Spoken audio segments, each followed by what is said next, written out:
Okay folks, a very good evening from Newcastle International Airport, and as you can see the Lufthansa Embraer 190 is just lining up on runway 25.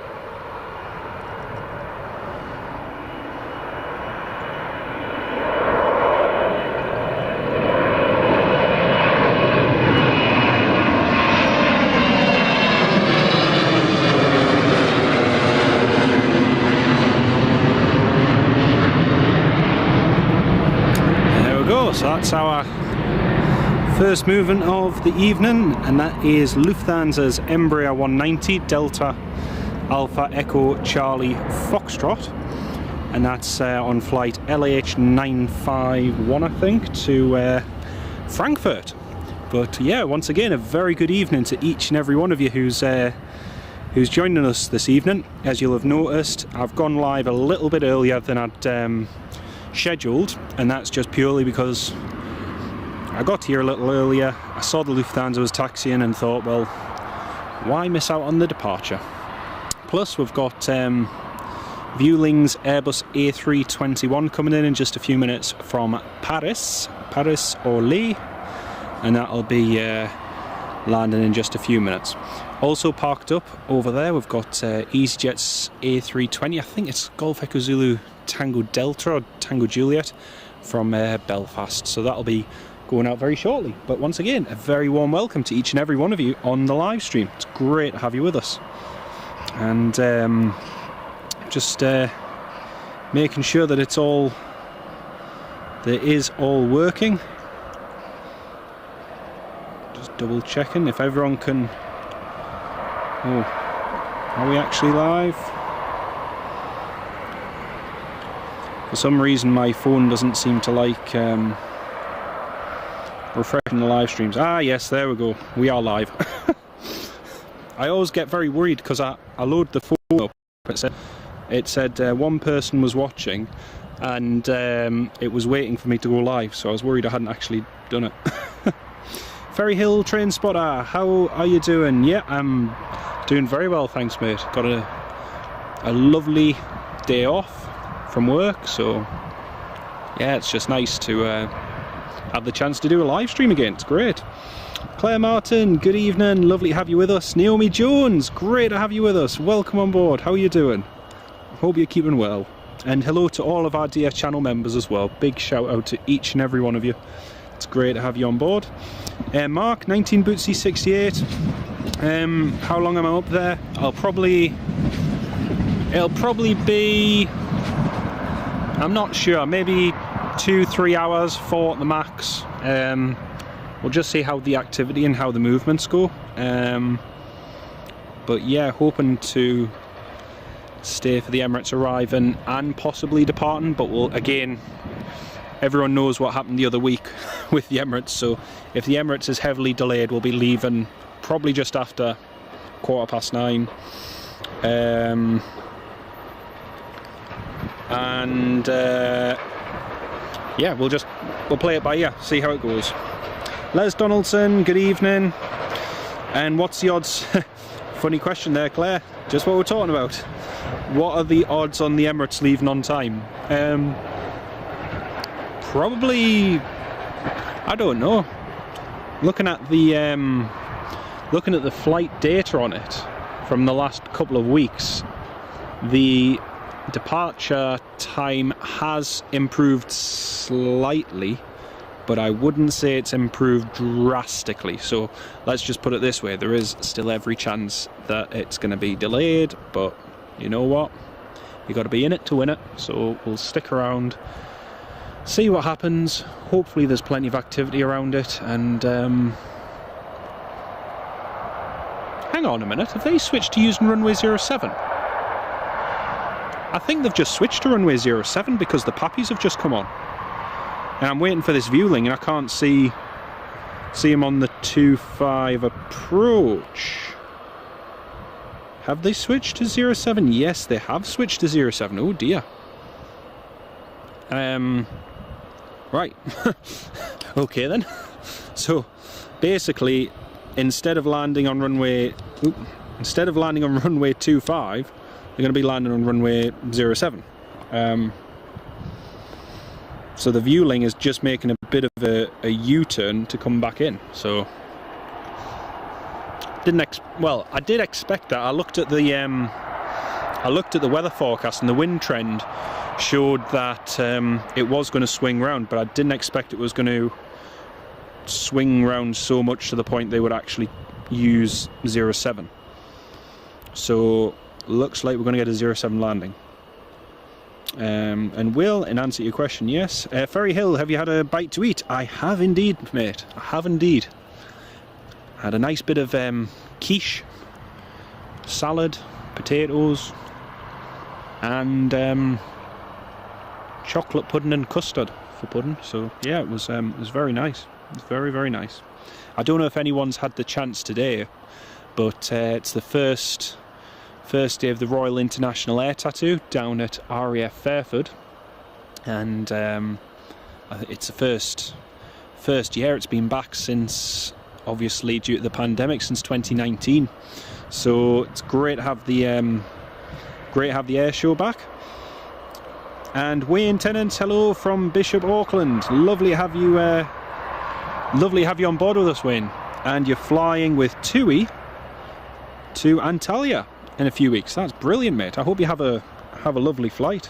I flew on the 737 MAX for the first time back in May, and I've got to say, it's a lovely, comfortable, quiet. It's a very quiet aircraft as well, and yeah, you'll definitely enjoy it. I know some people are still bashing on about it after the the Ethiopian crash and the Ryanair crash, but I think its grounding and all the work that's been done has really put those issues with it to rest. So yeah, it's a good, comfortable aircraft, and I'm sure you will have a wonderful holiday. So yeah.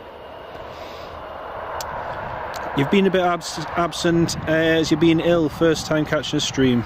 Oh, well, I'm really sorry to hear you're not doing too well, Naomi. I hope that you feel better soon.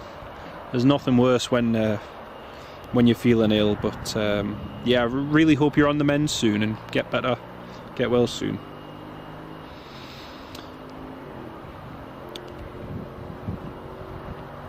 Yeah, the traditional fish and chips. Ah, very good. Sam Chippers, 1990. Good evening, mate. Man City fan, yeah. Emirates about 40 minutes away. They are, yeah. Emirates isn't too far away, so we'll get them landing shortly. I'm going to have to adjust the focus to manual focus on the camcorder.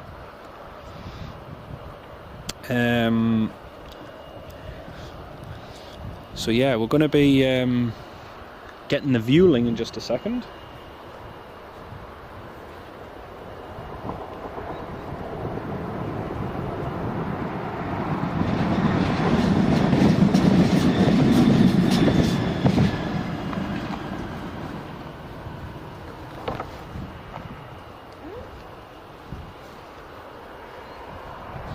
But like I say, the wind was forecast to swing round toward the east, and that's exactly what it's done. So we'll have to get ready to film this, because obviously the viewing is going to be passing very quickly from our left to right. So we'll have to set the camcorder accordingly in just a moment. And just to those of you who are asking, whereabouts are you, and popping up to say hello, that's very kind of you folks. I don't mind saying hello, but my focus is always on the live stream, so that's always the main priority, unfortunately. So whenever I'm live, my focus is always on yous who are in the live chat and so on. And here comes the viewing. It's just behind us.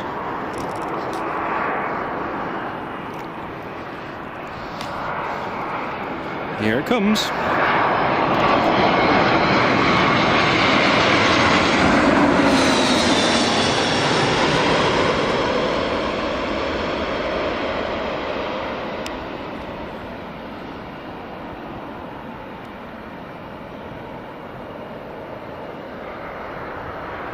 Very nice. I think that's the first live stream where we've caught a 07 landing, I think. That's cool.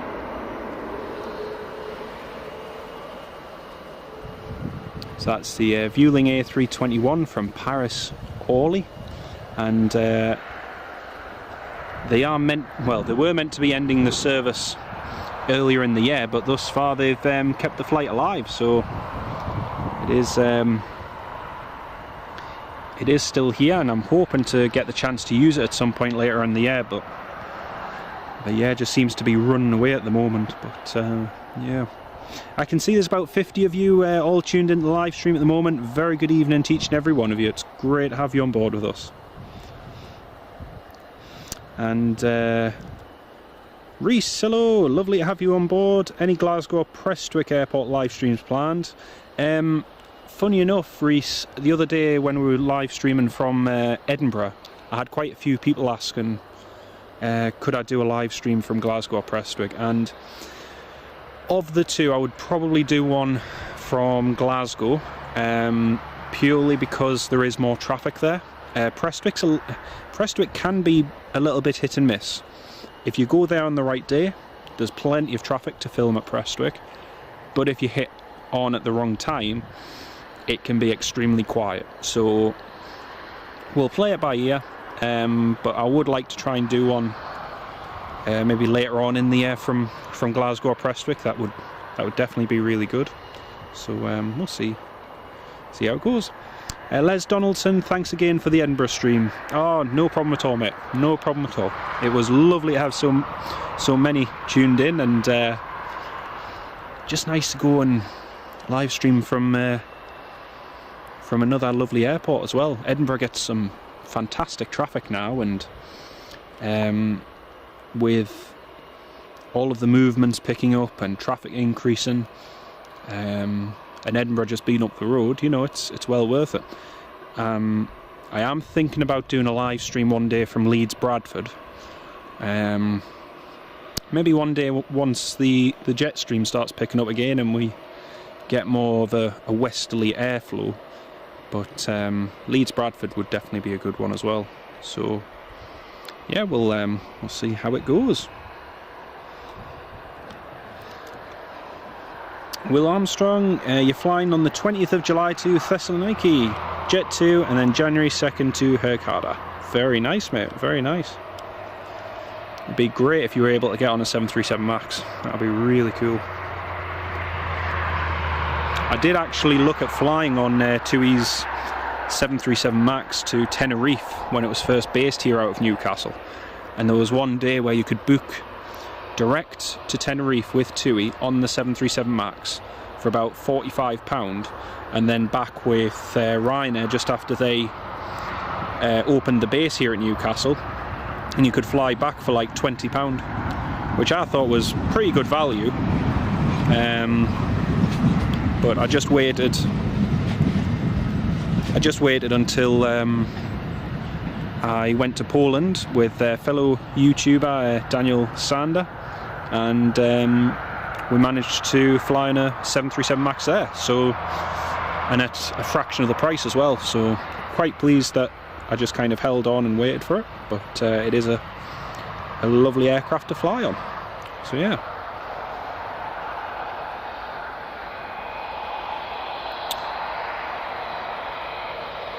Yeah, the Vueling was nice.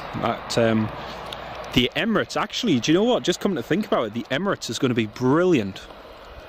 I mean, obviously, it would have probably been better further up the hill for the Emirates, because you get a better approach shot and whatnot. So I would have gone a bit further up if I'd known 07 was going to be in use. But yeah. But once again, a big welcome and hello to each and every one of you who is just tuning in tonight. It's Friday evening, the 15th of July 2022, halfway through the month already, and it's lovely that you can be with us. And for those of you who are interested in aviation, you'll have seen that the Royal International Air Tattoo's been on today at RAF Fairford, one of the biggest air shows in the UK now, and there's been some great live streams from there as well. So if you've been watching that today, then I hope you enjoyed it. I certainly enjoyed watching some of the displays and that. It was really good.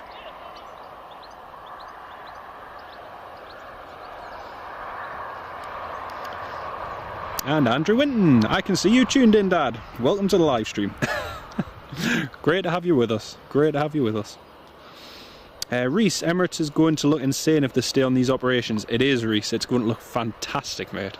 So fingers crossed that they stay on the 07 end. And yeah, not just that, but even for the departures, when this EasyJet departs, and eventually once the Emirates comes in as well, then it's going to be a cracking lineup shot as well. So so yeah, it should be good. Should be good. Jackie Hutton, hello from Buckingham. Welcome to the live stream, Jackie. Great to have you with us. District Driver, good evening, mate. Joe Robertson, hello from Gateshead. Michael Wayne, hello from the US. Great to have you with us. Lovely to have each and every one of you joining us this evening from all around the world. It's I still can't get my head around it, and it's lovely to have you all with us.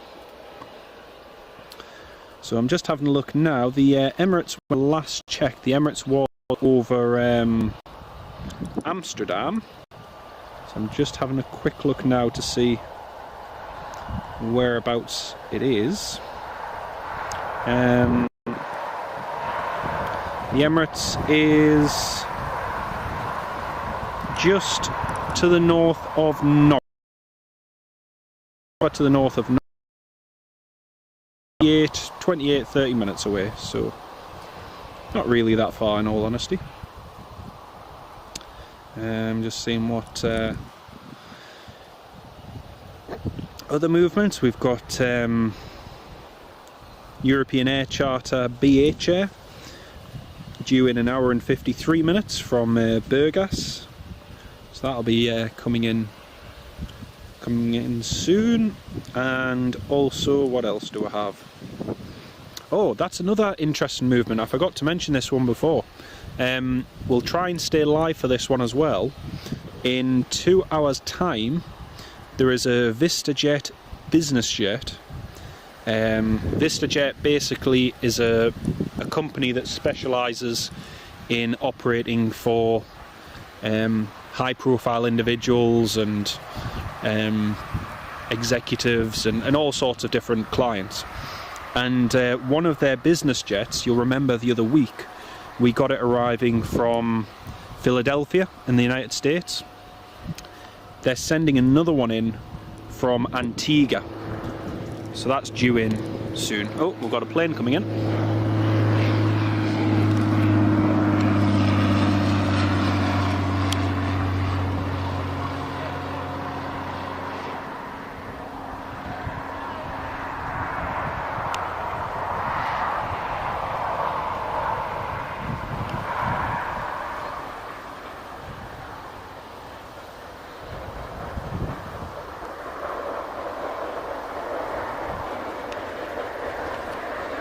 G Golf November Echo Oscar November G Neon. That's just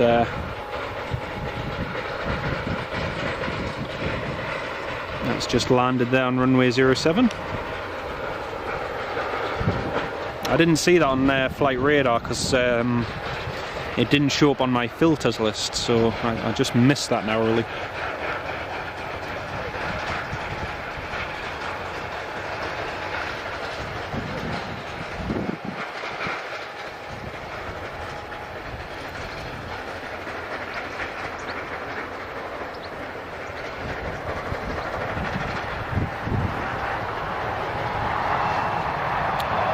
But yeah, like I was saying, we've got a few good movements due in, and British Airways A320 is due in about an hour as well from Heathrow.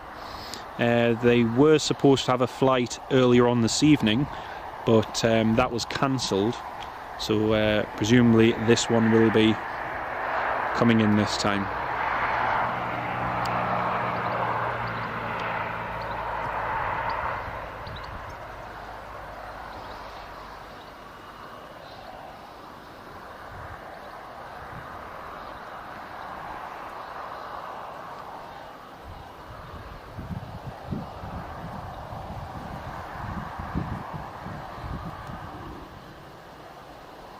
And that's the I'm not sure, is it a Piper 28, because it doesn't, I feel like it is a Piper 28, that plane that just landed, but I'm not let's just say I'm not 200% up on my business, general aviation, so I wouldn't like to say with any great degree of certainty.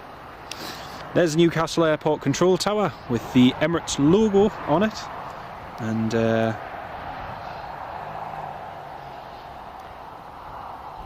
just having another quick browse on Flight Radar 24. I can see we've got 87 of you tuned in at the moment. Very warm welcome once again to each and every one of you. If you've just joined us, it has gone a little bit quiet. We're waiting for the Emirates to land in about 30 minutes time, and it'll be parking over there on that stand where the jet bridge is, and then we're also waiting. There's a Vueling A321 that's just arrived from Paris. That's the tail of it parked over there on the north side of the airport, and then just over to the left side here we've got the EasyJet A320 to Belfast, and that's going to be going very shortly as well. So we've got a few movements still to come, and yeah, should be good. Once again folks, keep your questions coming in the live chat, and I'll try my best to answer them.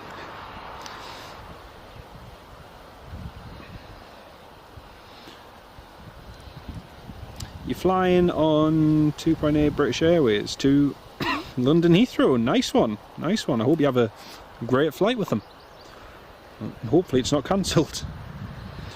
Anyone know why the runways are number 7 and 25? Yes, so basically if you think of a compass, it's got 360 degrees in it. So the runway orientation, or the way the runway is facing, points in that particular direction on that heading. So if you think of 360 being at the very top of the compass, so 360, let's just say that's north, and 180 is south, then if you go, let's just say you go, I'm trying my best to make this as easy to explain, but you're heading basically coordinates to where north-south is, and if you think of 360 degrees on a compass, I'll put it that way. If you do, in the background folks, hear an occasional rumble, it is like the one just there. If you do happen to hear one, then typically it will be a metro train going from the airport along to Newcastle city centre. So if you do hear it, don't be alarmed, it's just a train. Chris Kennedy, good evening mate, how are you doing? Great to have you with us. And that place looks familiar. I hope it looks familiar, yeah. It's hola from Porto Morgan. Ah, hello. Great to have you with us mate. And I hope you're keeping well. The Emirates is over the hill. Yeah, it's over Hull. Hull's more accurate, but yeah, it will be over there. And Paulo, good afternoon. Been driving your bus to Dinnington today, spotting the planes as you pass. Nice one, Vincent. Very nice. Hello from Forest Hall. Emirates is 27 minutes away. It is indeed. Yes, so we've got the VistaJet from Antigua, and that'll be coming in very, very shortly. But that'll be landing in about 2 hours from now. and eventually we'll be seeing that one, and as well as the Emirates as well. So that won't be long. You alright? You alright? Are you on live? I am, yes. On YouTube? I am, yes. What's your name called? Say again? What's your name called on YouTube? Jonathan. If you type in Newcastle Airport, it'll come up live on the YouTube section. You should try it now. I don't think there's going to be many others live stream.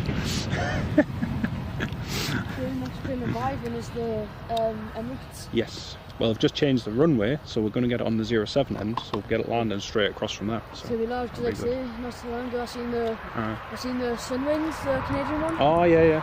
Nice. That came right over my head. I was standing right in between the yellow markers, and I think I went deaf because it was that loud. It's not too bad. It's not too bad. Well, used to see quite a few Sunwings up at like Aberdeen and that. Oh, Aberdeen, Glasgow and that. Yeah. But I got 2 of them flying over one day at Aberdeen about 4 years ago. That was pretty cool. And Ferry Hill Train Spotter, are you looking forward to the red heat warning? Not particularly, no. I think 30-40 degrees is a little bit on the warm side. So yeah. Graham, loving the channel, thank you very much, mate. Yep, on it. Are you looking forward to the... No. Good evening from the home of Aer Lingus. Good evening from Dublin. Great to have you with us, mate.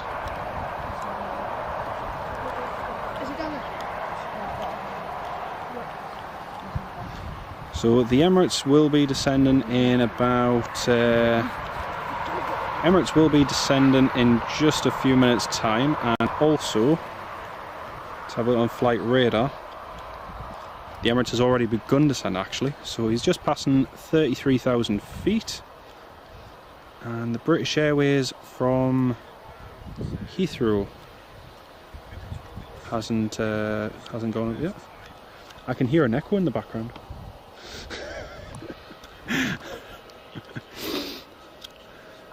What else have we got? We've got the European Air Charter A320, which is, let's have a look.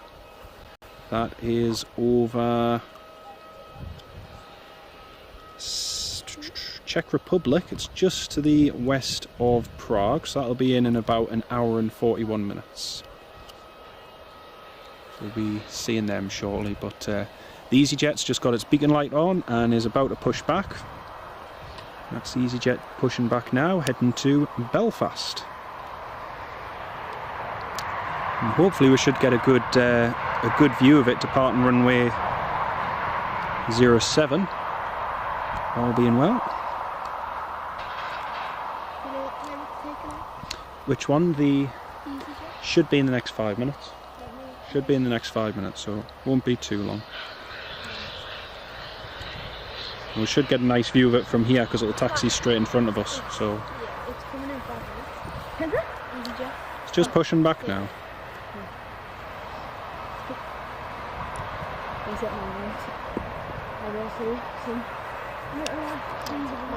So that one is Golf Echo Zulu Tango Juliet, flight U2559 to Belfast. And that'll be going in just a few minutes' time. You can see we've got 110 of you joining us at the moment, so it's great to have each and every one of you on board this evening. And I know you're all tuned in from lots of different places, so it's lovely to have you with us.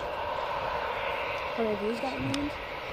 About 110 at the moment joining, so I think last week for the Emirates land it was about 1,000. So yeah, it was really good. It was really good.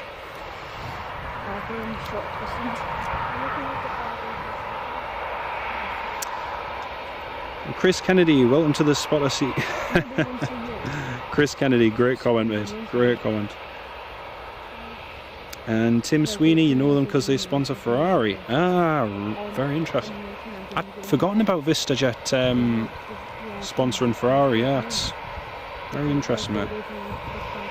Graham, loving the channel. Thank you very much, mate. Edward, doing very well. Thanks, mate. Cheers. Is Leeds Bradford a busy airport, Alan? It does get its fair share of movement, but you really have to kind of have to hit on the right day. But the best thing about Leeds Bradford is because the runway is basically facing northwest to southeast.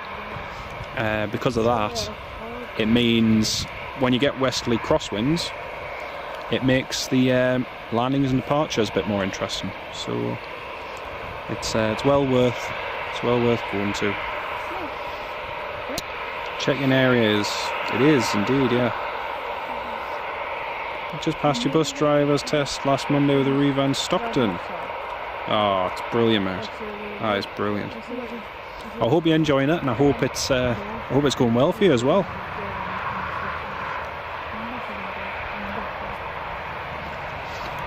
So the EasyJet is just beginning its taxi now, and should be taxiing straight in front of us to runway 07. And that's it. Just going there. Last time I flew from Newcastle to Belfast was 8 years ago in 2014. Across to Belfast. And the crew were fantastic, and it is a fairly busy flight with about 2 or 3 daily services.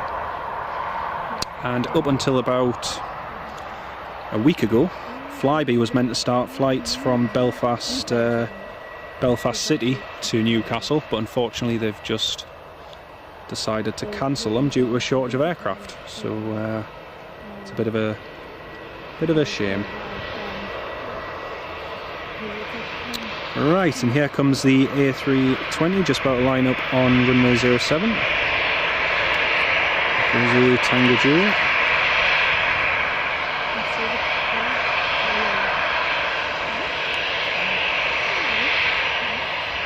Yeah, but it's said that yesterday the Battleboard British Airways got cancelled.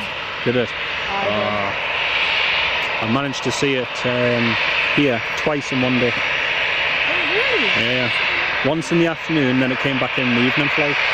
So yeah, it was really good. Yeah. I think its first ever visit was when it diverted from Aberdeen.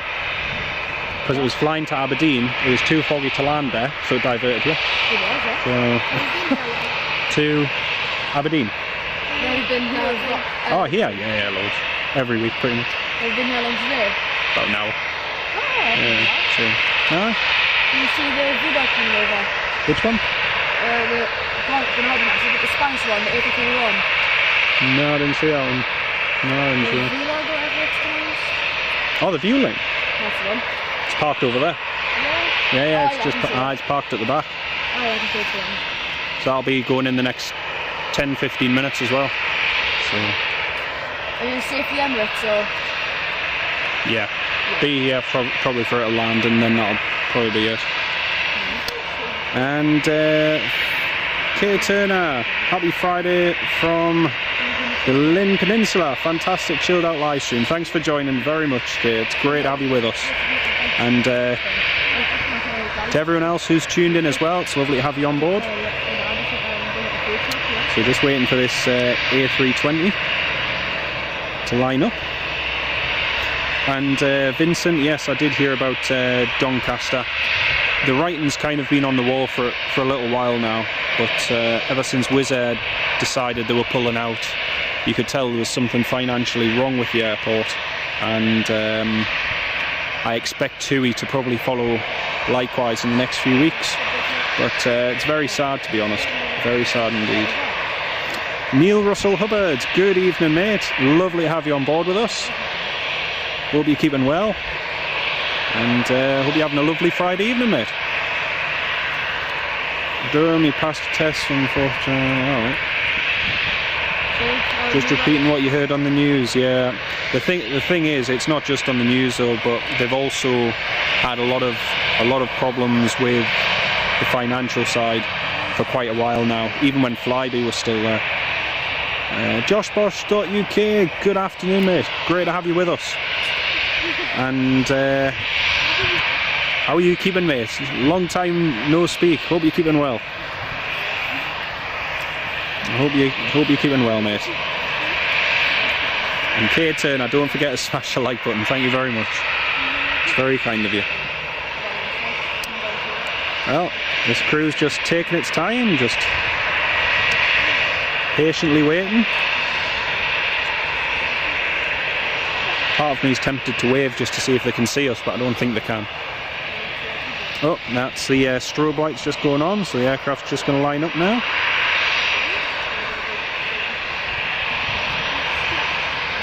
That's the landing lights on, and here they go.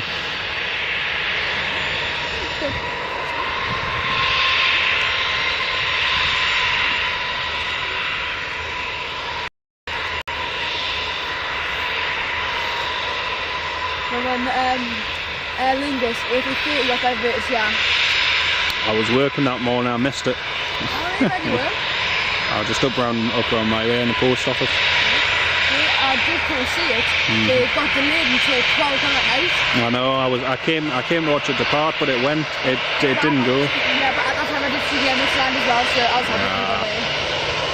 It's good to get something anyway.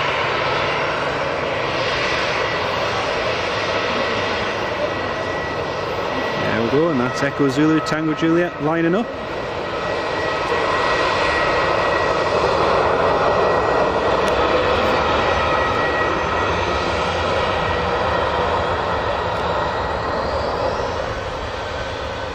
There it goes.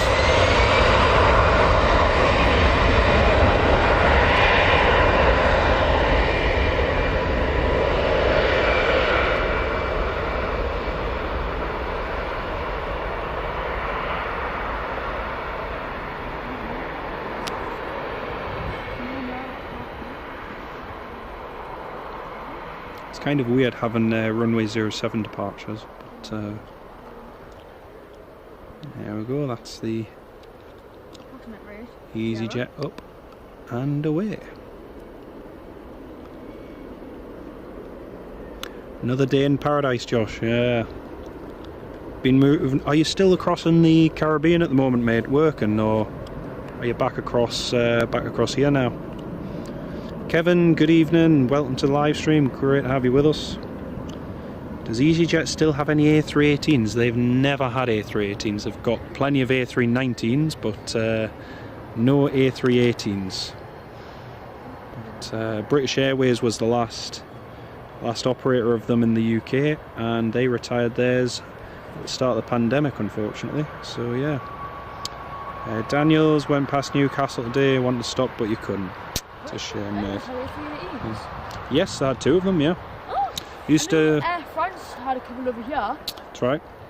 And I know, I don't know what the airline is, but it's like a blue tail and normally goes to Heathrow. Tarom, Romania. Yeah.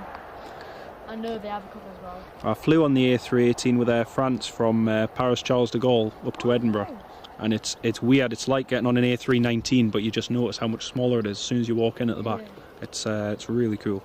I'm going And, on Ryanair. 737. Yeah. That'll be good. In a couple of weeks to go to Ibiza. Nice. Who knows, it might get changed to a Nice. Max 8. If you're lucky, We're not getting any Max 8s just yet. Oh no? No, not at the moment. Because the Ibiza flight's a based flight. So we're not getting any at the moment, but maybe in the future. We'll see how it goes. I know I've had a couple go from that to Dublin. Yes. And I think I've had one going to BOURGAS. They get a lot on the Krakow route as well, to Poland, the buzz ones, so Oh yeah. there's quite a few of them as well. Oh, we don't get any more buzz. I know they came in last week or the week before. Yeah. It's on the early morning flight though, so it comes in early and then goes straight out. But I knew it came in about a couple of months ago, but that's the last time I noticed it. Right. I never knew it came a month ago. I looked at flying on it, but I did it in Poland from Gdansk to Krakow in May. And it was really good. It's really, really good. Nice aircraft. Alison, hello. Welcome to the live stream. Great to have you with us. You're in the Bahamas now on your third island. Nice one, mate. Nice one. Where did the A318 go to? The A318, I believe one of them went to Titan Airways, and Titan Airways did operate for a while, and then they retired it. So, yeah, bit of a shame. But, yeah. Hello from Hexham, Josh. Great to have you with us, mate. Lovely to have you online. Hope you're keeping well, mate. Unfortunately, there's not many aircraft we can focus on at the moment other than the tails of one, so straight ahead, just where that layer of cloud is in the background, you can see the tail of the Vueling A321, which is going to be going shortly to Paris. And then over to the right, there's an ASL Europe 737-400. So yeah, somehow ended up on an ambi lift yesterday. How on earth did you manage that, Chris? I'm intrigued.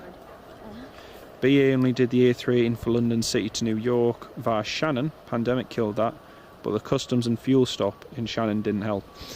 The one thing with the fuel stop at Shannon was it allowed passengers to get pre-clearance into the States, so that meant anyone who went there arrived as a domestic passenger, which obviously had its benefits. But ultimately it was not a viable route at all. And even the likes of Odyssey Airlines with the A220, they still haven't done anything yet either. But yeah. So we're just waiting for the Emirates now, folks, and the Emirates is, let's have a look, the Emirates is over Durham at 6,000 feet, and it's going to be here in about 4 minutes, so not too far to go. And the European Air Charter is still over Germany, just over to the southeast, and it's about an hour and a half away. So we'll see about staying for that. Vueling will be going in a few moments, and the VistaJet, the VistaJet Malta, which is a global 7500, Bombardier Global 7500, is at 49,000 feet, on its way from Antigua, and it'll be landing in 1 hour and 48 minutes. So not too long until that comes in.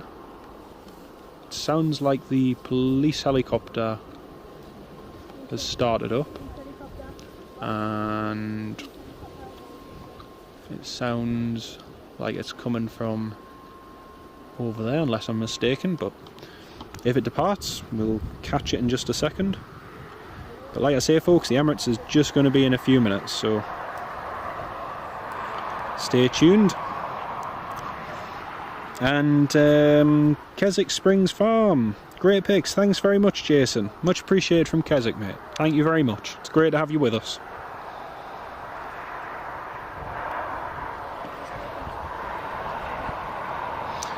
You're pretty sure you did an EasyJet A318 in 05 from London Gatwick to Marseille? Maybe not, it's been a spill. If you did, it would have been perhaps an add-on of an A318 on your flight simulator. But other than that, the smallest Airbus that EasyJet have had is the A319. So yeah, you could well have flown that, but unfortunately it's one of those aircraft now which only Air France operate, Tarom, and a few business operators really. But apart from that, not really anyone else operates it. Well, I can see there's about 150 of you all tuned in at the moment. Very good evening to each and every one of you. Folks, I am going to have to change the camcorder battery because the camcorder battery's running at 4 minutes, so we're just going to change that now before the Emirates comes in, and then that way we don't have to worry about battery life. Just 1 second, folks.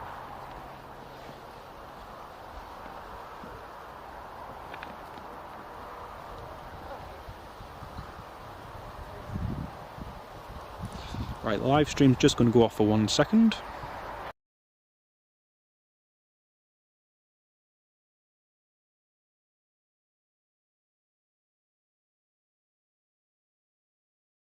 And that should be the live stream back again, folks, so sorry about that, but we did have to just change the battery there, and that's going to give us a little bit extra battery life for later on.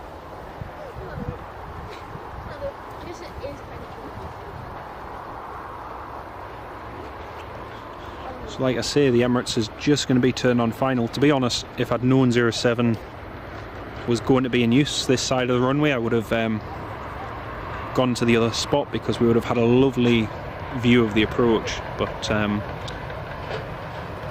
we'll stick with where we are at the moment. If the Emirates does depart on time later on, we should, in theory, if 07's still in use, we should get a really nice head-on shot of them departing. So yeah, we'll see how it goes. But for those of you who are just joining us, the Emirates is about to land. I can see we've still got 160 of you tuned in at the moment. Very warm welcome to each and every one of you. And Phil, good evening from Warwickshire. Great to have you with us, mate.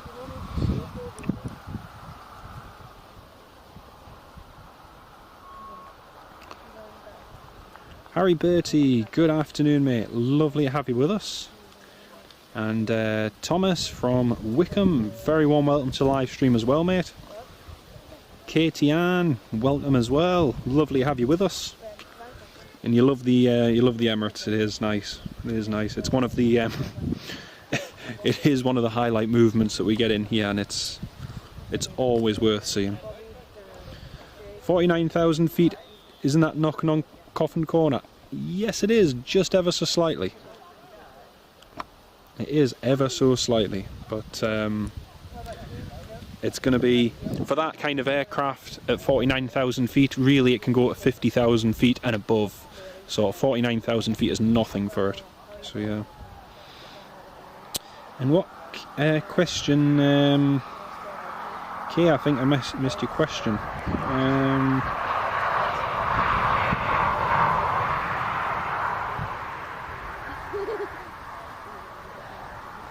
What was the question again? Yeah, I must have missed the question, so sorry about that. Hello from Knoxville, Tennessee. Good evening, mate. Lovely to have you with us. And Graham, the skiprat. Good evening, mate. Lovely to have you with us. Hope you and Donna are both keeping well, mate. Great to have you with us. Right, the Emirates is just about to land, folks. So I'm gonna get the other. Going to get a view of it very shortly, just coming over from our left.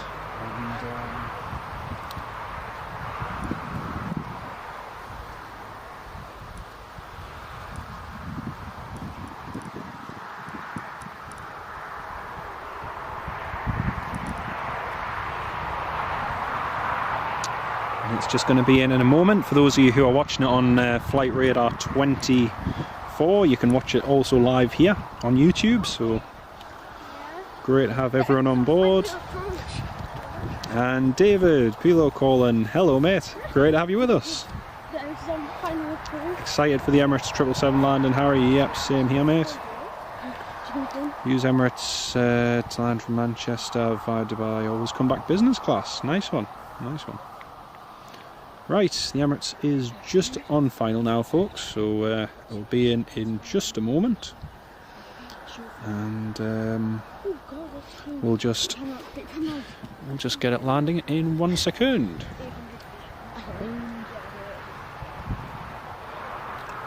Keep on going.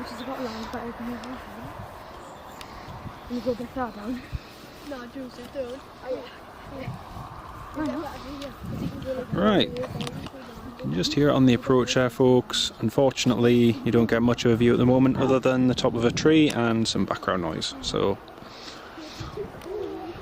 it's going to be in just a second.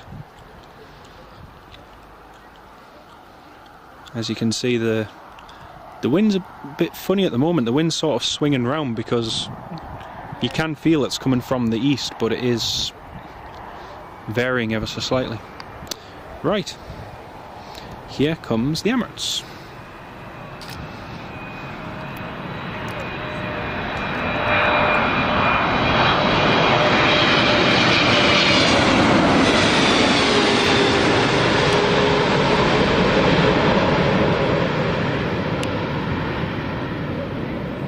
Beautiful.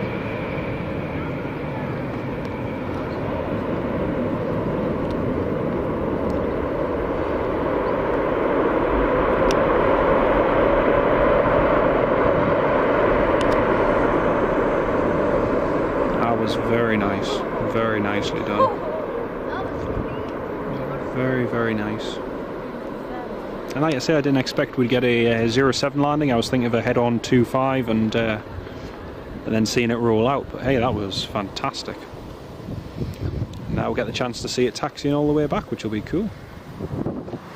And they have arrived pretty much just about on time. The time that they get onto the stand, it's probably going to be about a couple of minutes late when they start deboarding, but yeah, it's pretty cool to see.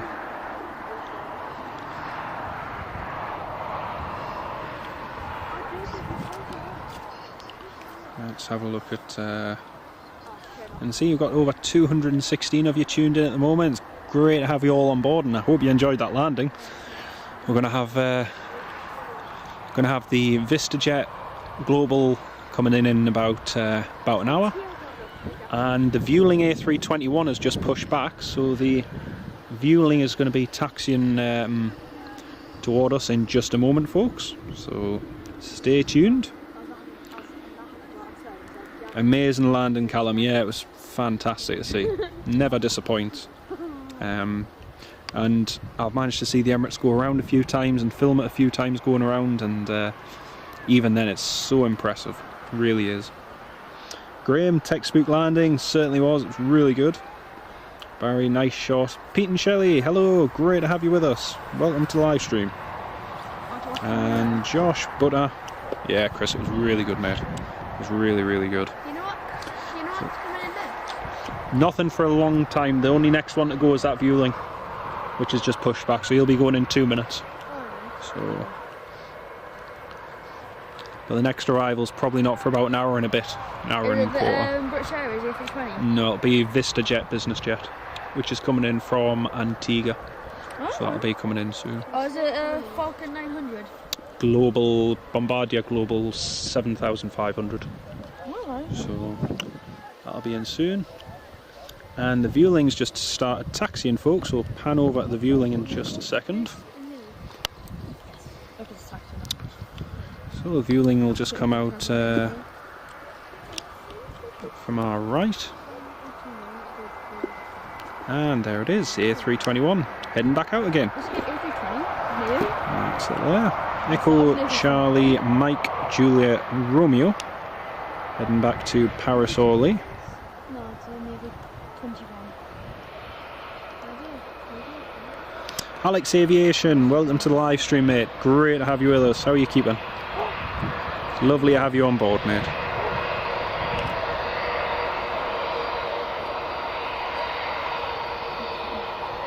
It has to go in the best landings of 2022. I'm inclined to agree with you there, mate. I'm inclined to agree. Just wondering why he's holding short. I wonder if he's considering Bravo as an option. Interesting.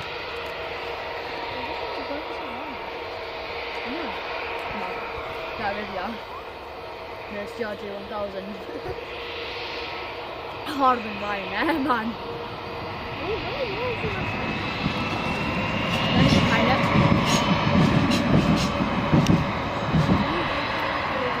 And that's the Vueling just coming up toward us now at Alpha 1. Strobe lights are on and they're going straight for departure.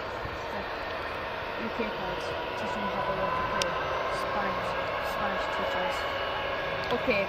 Right, and this is it just lining up now, folks, and that's it. Echo Charlie and Mike Julia.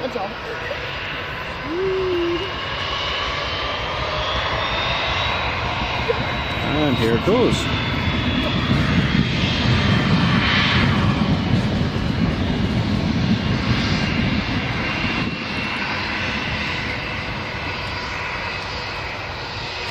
You see the wind is still favouring runway 07 at the moment.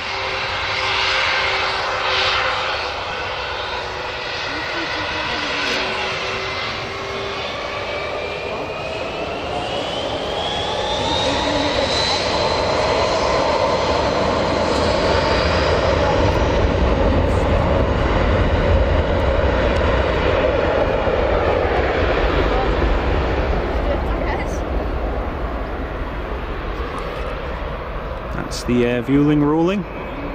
on runway 07. Pan back to the Emirates in just a second.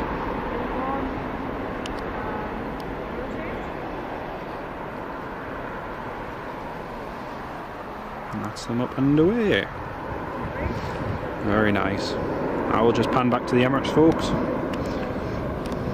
Like I say, you don't often, well, I don't think we've had it once in a live stream where we got it on 07, so that was fantastic.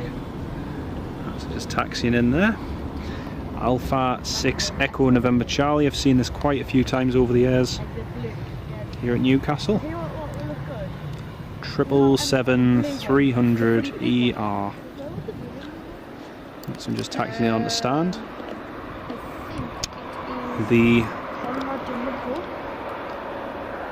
That's all the Donata catering vehicles all waiting for it there.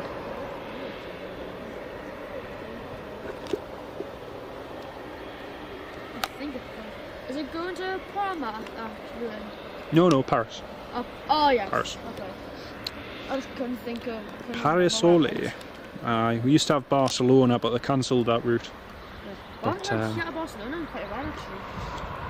Ryanair will be starting it in October, and Cork as well. So from here to Cork and here to Barcelona. So how did that'll be good. Ava get to Barcelona? Because I think she went to Alicante. There we go. A lovely sight. The G90s. You can see it's a single engine taxi as well, because the inner engine is already shut down. So that's pretty cool. That is pretty cool. All the cargo and everything's all ready to load, and everything looks set to go for the flight.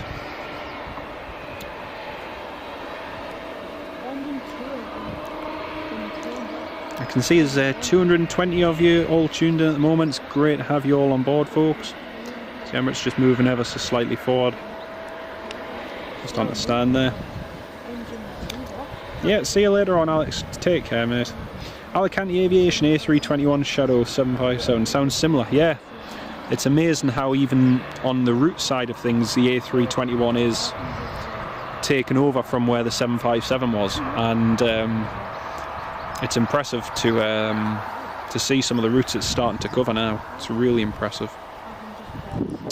Might have asked you this before. What camera do you stream on, Pete and Shelley? So I use a Panasonic HC V720, and that's what I use for doing these live streams. And then for filming other footage, a Panasonic HC VCX F990, and that's what you get the 4K videos on. So yeah, I kind of operate between two different ones, and it depends what the traffic's like as well. So yeah, but it works anyway, which is the main thing. That's a plane you went on, the exact number and letter, Alpha 6 Echo November Charlie. Cool, very cool. G9E engine shut down. It is indeed, mate. It is indeed. It's so impressive to see. Love seeing that. You like the A380 as well. I'm hoping actually, just as regards to the Emirates A380, I'm hoping that'll start at Glasgow again in the next year. So that'll be a good one to see. Have you heard that Newcastle has extended their runway? No. Never gonna happen. No? No, never gonna happen. Well, on the 25 they're gonna extend it. No, the master plan is that if they needed to, they could have it done by 2050. So that's another 38 years from now. And in reality, there's no aircraft that Newcastle can handle that's going to need that runway length. So get a 747 in, no problem. You can get an Antonov in, no problem. You can get an Illusion 124. What about the 225? No, can't get the A380 in. I'm going to say not the 225 then. No, not the 225. Because we're getting a 747 at the end of September. Aye, possibly. Yeah, it's possibly. The Dubai Airwing. what? The Dubai Airwing. Yes. Aye. So that or the United Arab That's like government and that. That's the same one. Oh, It's the sorry. same one, yeah. So the Dubai Air Wing one usually brings in the Sheikh across for when they do the shooting up in Northumberland and that, but he hasn't come for the last 3 years. So it was cancelled, I think, was it last year and the year before, obviously, because of the pandemic. But we used to get the British Airways 747 a couple times. Back in 2010, though, I think it was. But what was the flight route? there was no route, it was diversion. Was it? Yeah, yeah. I got it in 2014, but I only got it on the ground with Virgin Atlantic A340-600. So that was cool. That was pretty cool. To be Dreamliner. Oh yeah, at school. Yeah. Oh yeah, the Dreamliner. Nice. Nice. Where we are. Is that Cancun? Right over there. Oh no, the Edinburgh it comes flight. low. Yeah. And down just right over there. That's right, because it was positioning in from Edinburgh, wasn't it? It came in from Edinburgh, that's right. It's always cool one to say. But I still prefer the Dash 9 though. Oh yeah, it just looks better because it's longer. And the longer, Dash 10 looks even weirder. If you go to London Heathrow and you see the British Airways one, it just looks massive in comparison to the 8. I'm not really big fan on the G9 British Airways. You know? I don't really like the design. No. I think they're just going to skip like the 777s and that. Yeah. My It's dad's an been interesting one. inside, I think it's a Concorde, like not flying it, but like Yeah.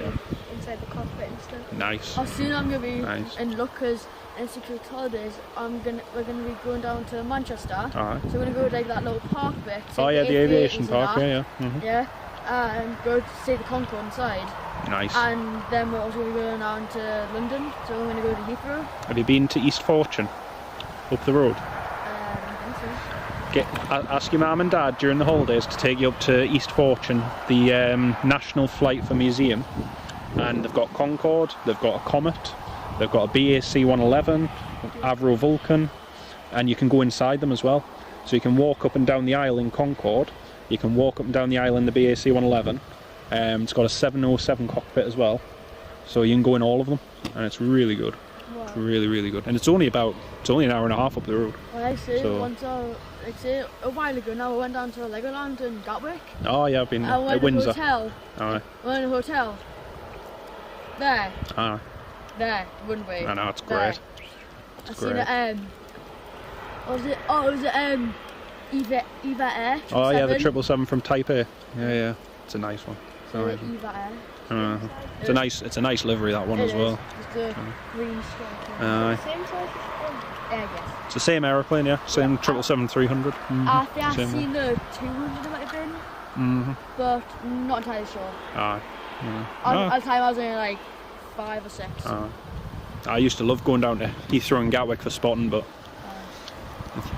aye, busy airport. But the thing is, if you see a 777 here, it's interesting, it's cool to see. But if you see one down there, it's just one after another. Yeah. So it's like, So it's more like yeah, it's better. special. It's Down nice to see. The 777 is like A320. Exactly, or a 737. Or It's 737. just normal. But It's the usual flyer. and folks in the comments, do you not use a scanner, Vincent? Nope. Don't want to get blacklisted from YouTube. See the Balkan holidays is 90 minutes. Yeah, it is. Are you off? No worries. Good to meet you both. Subscribe to you on YouTube. Thank you very much. Lovely to meet you both. See you in a both. Why can't the A380 land at Newcastle?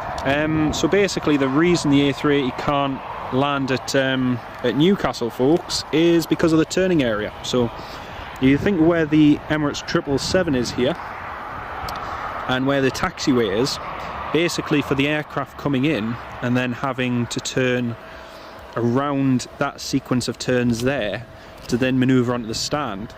If any aeroplane is parked on stand number 6, 7, 5 or 4, then there is an issue with wingtip clearance. So basically if there was any other aircraft parked on those stands and the A380 landed, vacated the runway, it would hit those other aircraft on that stand because there wouldn't be enough wingtip clearance.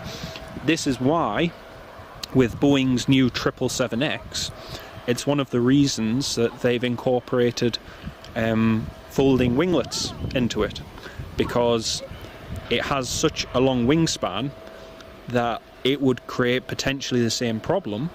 So to get around that, they've created folding winglets which allows it to land at airports likes of Newcastle without any issues. So potentially we may see it here in the future at Newcastle, but right now I can't really see it happening anytime soon. But who knows? Who knows? There's every chance it might happen in the future. But, once again, folks, a big welcome to each and every one of you. I can see there's about 190 of you tuned in. We're just watching all the passengers disembark off the Emirates 777 flight here, and I'm impressed to see how many people are getting off at the moment. It's really impressive to see so many people disembarking, but yeah, hopefully they all get off super quick. The plane can get turned around even quicker and get on its way back to Dubai, and we might try and stick around for the departure if it's done in record time. But you know, staying hopeful, staying positive. But yeah, I think someone mentioned before the Vueling route to Paris is meant. I think it was Sam Chippaz 1990. I think you mentioned it, that route is meant to be ending, and it was supposed to be ending at the start of this year, and then they've extended it. So who knows? They may extend it again. But I'd really love to fly on it before Vueling do axe. It would be great. Taxiways are too small, plus runway not long enough. Zane, Dad, you've said it in one, mate. And unfortunately, there's still this belief that, oh, one day Newcastle Airport, we might get a longer runway and this, that and the other. You know, the fact of the matter is, Newcastle Airport's runway is fine. You know, it's in reality, we've had flights to and from the United States. We've got a direct flight, as you're watching the passengers disembark right now. We've got a direct flight across to the United Arab Emirates. But in reality, the issue isn't the runway length. The issue is getting airlines and getting those services. So, to give you an example, Emirates is considering going double daily on its flight between here and Dubai, possibly as early as next year. They had it in the system last year, but that hasn't happened in 2022, but it might happen in 2023. We'll see how it goes. But you know, the runway isn't limiting the airport. What's limiting the airport is trying to get reputable airlines that are going to operate scheduled services on a pretty much permanent basis. So if you consider the Emirates has been flying to and from Newcastle for about 15 years now, and you know, that's shown, you know, and done really well for the airport, which is impressive. But at the same time, the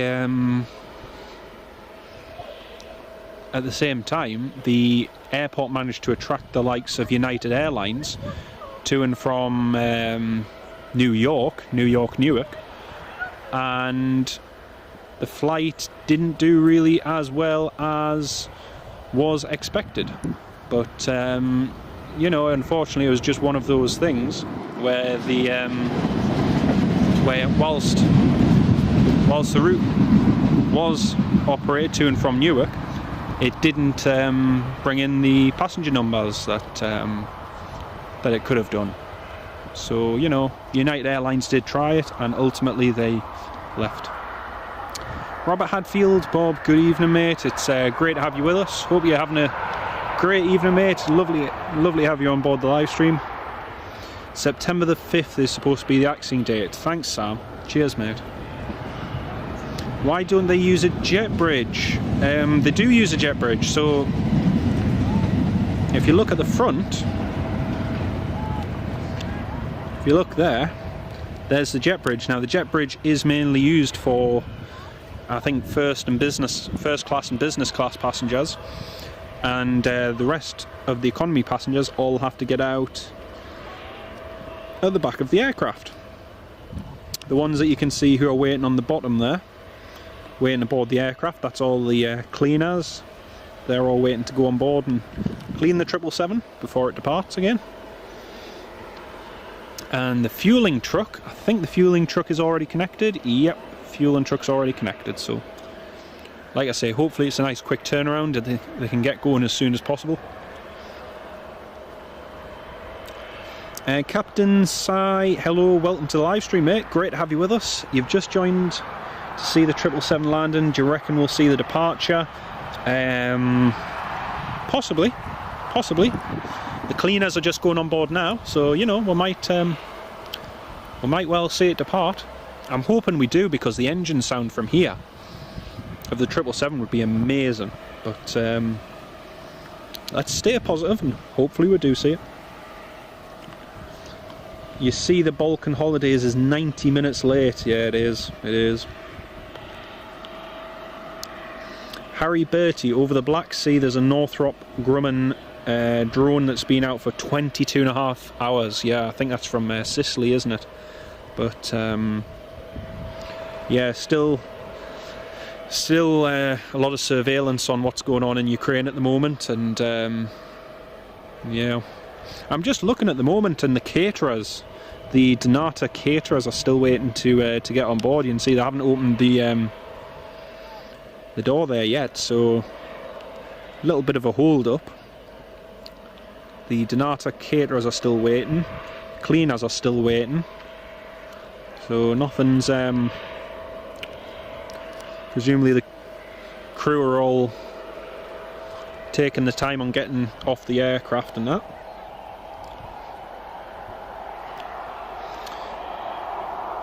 Probably not a stand that's big enough to take an A380. Well, to be honest with you, you probably could get the A380 on that stand where the Emirates is parked there.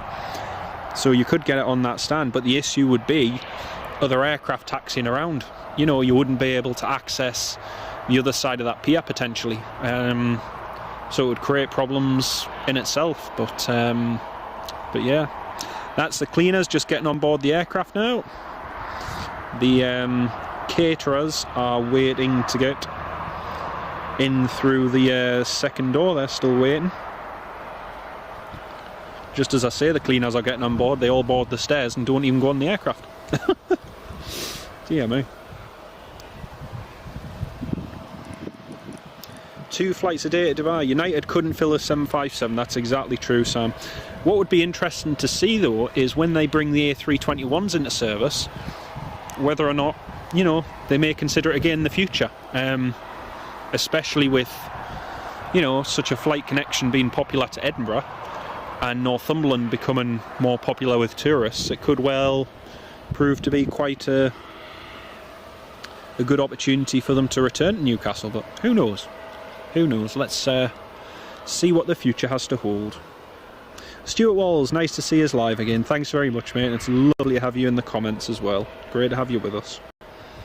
Just having a look on flight radar quickly, just seeing where everyone's at. So we've got a British Airways A320 that's due in half an hour from London Heathrow.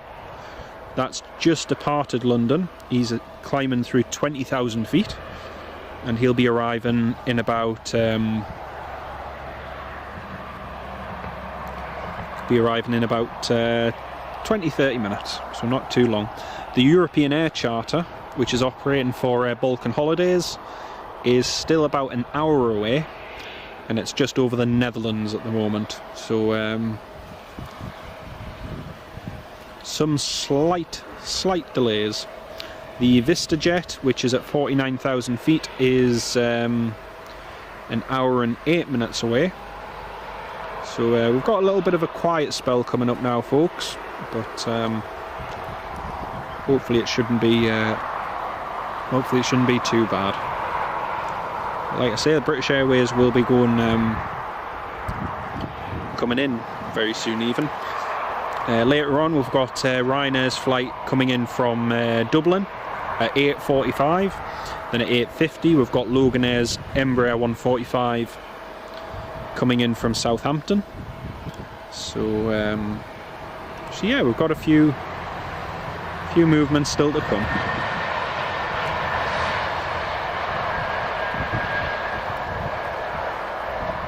There was a business jet meant to be coming in as well from from Manchester, but it seems as though it's I can't see it on Flight Radar, and it was on the arrivals list on Flight Radar, but it's not there anymore.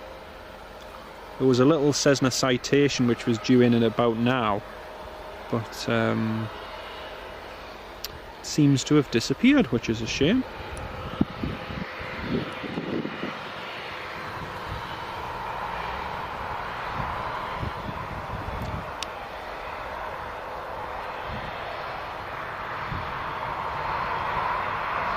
There's all the bags of rubbish getting passed down.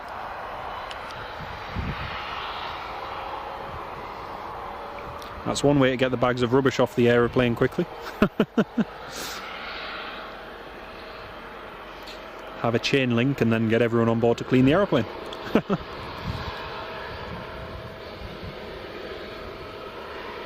I've got to say, I wouldn't like to be stood on those steps passing a bag, a bag of rubbish to each other when it's wet and windy. Can you imagine that, standing at the back of those stairs on a wet and windy day with the rain blowing in your face whilst you're waiting for someone inside the nice, dry, warm aeroplane to throw you out a bag of rubbish?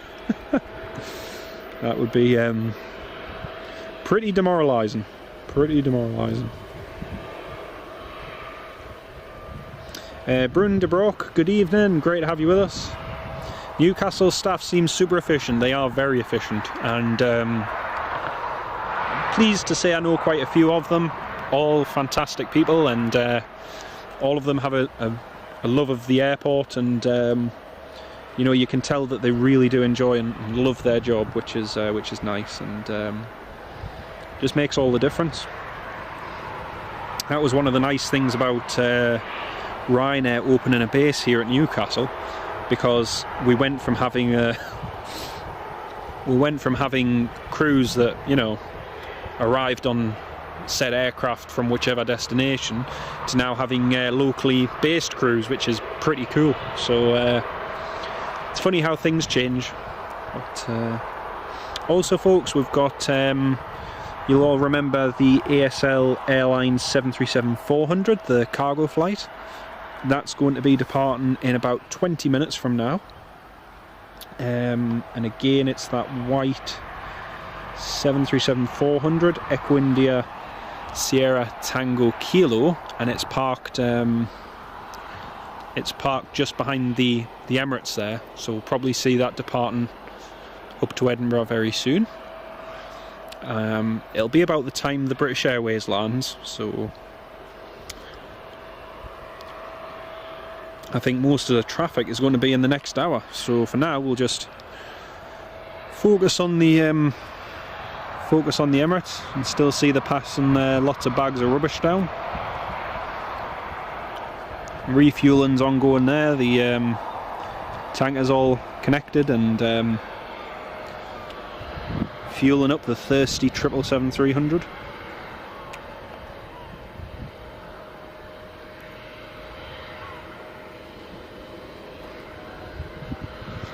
There's the catering trolleys just being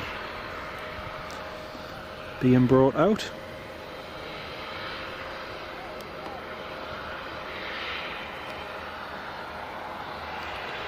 It's impressive to watch one of these turnarounds and just see what's involved, and just see how they all go about turning an aircraft around in 2 hours. It's always super impressive. Jet 2 used to do New York. Edward, yes. Jet 2 operated from Newcastle to New York using the 757s for Christmas flights. So they'd do Christmas shopping flights across to New York that you could book. And to be honest with you, their flights were very, very reasonable. The prices were very reasonable indeed. But as far as I know, I'm not sure if they're restarting them for this year. I haven't heard anything, but they are using an Air Tanker A330 on their flights at the moment because of the passenger demand. And yeah, it'd be good to see the New York December flight come back, but we'll see how it goes. We'll see how it goes. JetBlue are rumoured to be on our radar. That would be good. That would be really good. You might notice it's just gone a little bit quieter. The crew have just switched off the auxiliary power unit, the APU. That's what powers the aircraft whilst it's sat stationary. So once they land and they taxi into the gate, they'll fire the APU up, the little engine located behind the tail there, and that powers the aircraft and gives them electrical power for when they arrive on stand and shut down the engines, because obviously when the engines are shut down, that stops powering the generators, which powers the aircraft. And it means that the lights and the heating and air conditioning can all carry on as normal, whilst the aircraft connects to the ground power. So the crew have just switched that off, so it's gone nice and quiet again. Apart from me and my talking, so yeah.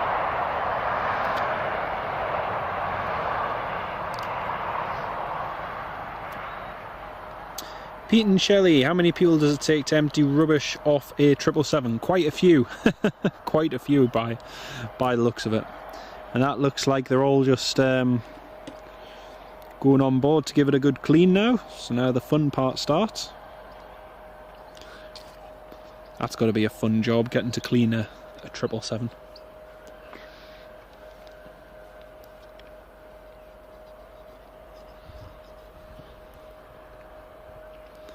Is it the same crew that fly the plane back to Dubai? No, it's not the same crew. So there'll be a crew here at Newcastle who'll be the ones from the previous flight or even the flight before. Obviously there wasn't one last night, so they'll possibly be from Wednesday. They'll have stopped over here at Newcastle, and then they will be flying out to Dubai tonight, and then this crew here will be flying back either tomorrow or Sunday, whenever the next flight is, and they just do it in rotations. So it's good. It always means there's a crew here.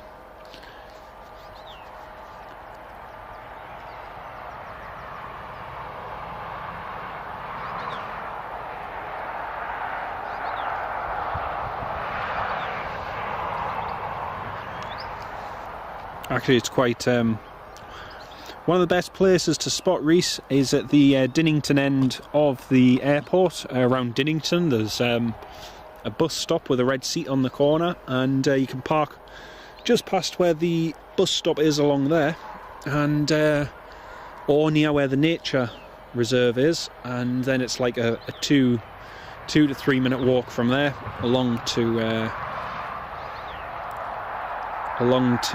the spot at the 2-5 end. So yeah, you do get a good view from there. The next fuel tanker is just pulling up.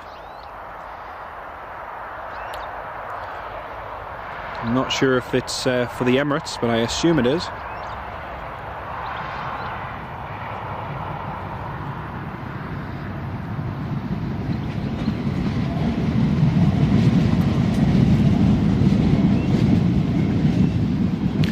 Impressive just how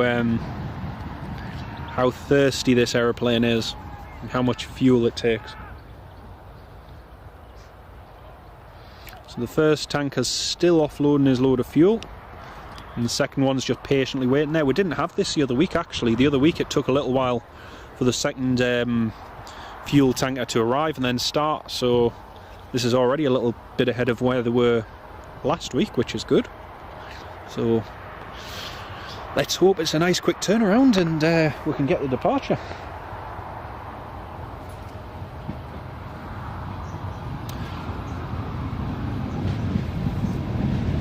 That's another one of the metros just going to the airport from the city centre. Now the wind is forecast to change. It's meant to swing around back to the 2-5 end within the next hour. I was looking on the Met Office, and that confirmed it as well, that it is meant to swing back round to that side. So it might depart off runway 07, might depart off runway 25. We'll see nearer the time, but it's still got a little while to go before they depart. like I say, the next arrival will be the British Airways, and then after the British Airways, the VistaJet from Antigua. We've had a few business jets flying into Newcastle on long flights over the past few weeks, but yeah, it's really nice to see. And again, folks, thank you all so much to everyone who's tuned in. You can see there's nearly 200 of you watching, sitting there patiently waiting for the next lot of movements. Unfortunately, it's not as busy at the moment as it was the other week, but we will get some more activity within the next hour or so. So it's just a case of being patient, and soon we'll get a few more movements. Jonathan Cook, hello, new to the channel and enjoying the stream. Lovely to have you with us. Welcome on board. I hope you're having a lovely Friday evening. It's hard to believe that it's the 15th today and we're already about halfway through the month. So yeah, the weeks and months just seem to fly by at the moment. It's scary. And Pete and Shelley, is there a pathway to walk from one end of the runway to the other? Yes, there is. If you go onto an Ordnance Survey map, you can see that there's a public right of way. Now, this public right of way is by foot only, and that goes from the Dinnington end across to the Callerton end, and it allows you to walk past. Oh man. The hall, is it Woolsington Hall? I can't remember. Just along to the south of the airport, you can walk from one end to the other, but if you do take your car along there, typically airport security will ask you to move on or whatever. So yeah. Ferry Hill Train Spotter, have a drink on me for all the great streams. That is so kind of you, mate. Thank you so much. That's really, really kind of you, mate. Appreciate that. And like I say, I'm trying to increase the live streams and try and make them a bit more frequent, because I've had, honestly, I can't thank everyone enough for the positive response we've had to the live streams. I used to do them sort of on and off, you know, as and when, but recently, over the past 2 weeks, the support has been incredible. So, you know, I cannot thank everyone enough, and like I say, we'll try some different times, some different airports, and just see where it goes from there. But yeah, the response has been amazing, folks. Thank you so much. Let's have a look. Used to refill the water tanks. Ken Passy used to refill the water tanks on 737s and A320 at Liverpool, and empty out the toilets. Loved it. Nice. Yeah, emptying. I'm sure, Ken, you'll attest to this, that emptying the toilets on an A320 or a 737, it's just like emptying the toilet on a glorified caravan. So, you know, you get it emptied, you get the new solution in, and Bob's your uncle. But yeah, it's really, really good. Really good. How long have Emirates, Tim Sweeney, how long have Emirates been flying to Newcastle? I know they've been doing it for a while. So Emirates started flights to Newcastle back in 2007. And at the time, it was a big, big deal for the Northeast to have such a flight connection. I can remember at the time, some people thought that it wouldn't last very long, or you know, it would last for a year or two. The airline would get bored, or select Edinburgh, or increase their flights from Manchester. But yeah, they started flights here then, and they've continued non-stop, albeit due to the pandemic. They did suspend the route for about a year or two. Well, actually, no, it was a year and... how long was it? A year and a half? We had no Emirates flights from March 2020 up until September, October last year. So we didn't have any flights to Dubai for a year and a half, but up until that point they had continued uninterrupted for, well, the best part of 13 years. But yeah, it's 15 years since they've been flying here, which is amazing, really. I mean, the next big news after that, I think, was when Emirates started flying to Birmingham, which was a big deal at the time as well. But the significant thing with Emirates flying here to Newcastle was the investment they brought. So the Emirates investment allowed, you know, such things as, you know, the terminal to be enhanced. If you look over to the side here, we've got the new security area. You know, the new face into the terminal. The new radar was added just a couple of years ago. The one you see spinning on top of the terminal there. It enabled Newcastle to build a new air traffic control tower with the investment that Emirates brought. And a lot of you will have heard me tell this story many, many times. But the investment was significant because we got an Emirates branded air traffic control tower, and as you can see, the Emirates logo is still there to this day.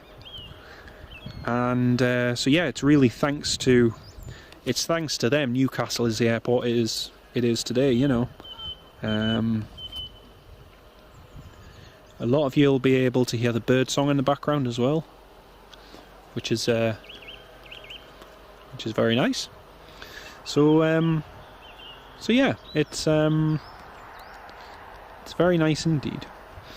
Craig Nichols, great stream, thanks. Can people donate via PayPal? Unfortunately, not. I did used to have a link to a PayPal, but it's now all done through YouTube and that. But thank you very much, Craig. That really, really means a lot. Thank you for asking.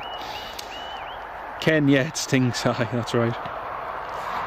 McDonald's milkshake at wide open for Jonathan. I was surprised. Actually, talking of McDonald's, I was quite surprised last week when I went, because the price of a mini McFlurry has gone up from 99 pence to £1.19 for some of them. Now, the whole idea of the mini McFlurry was that people would eat less ice cream, therefore have less, you know, be taking in less calories, and it would cost a little bit less. And now they've put the price of them up as well. So it's quite funny. Still stands, yeah, it does indeed.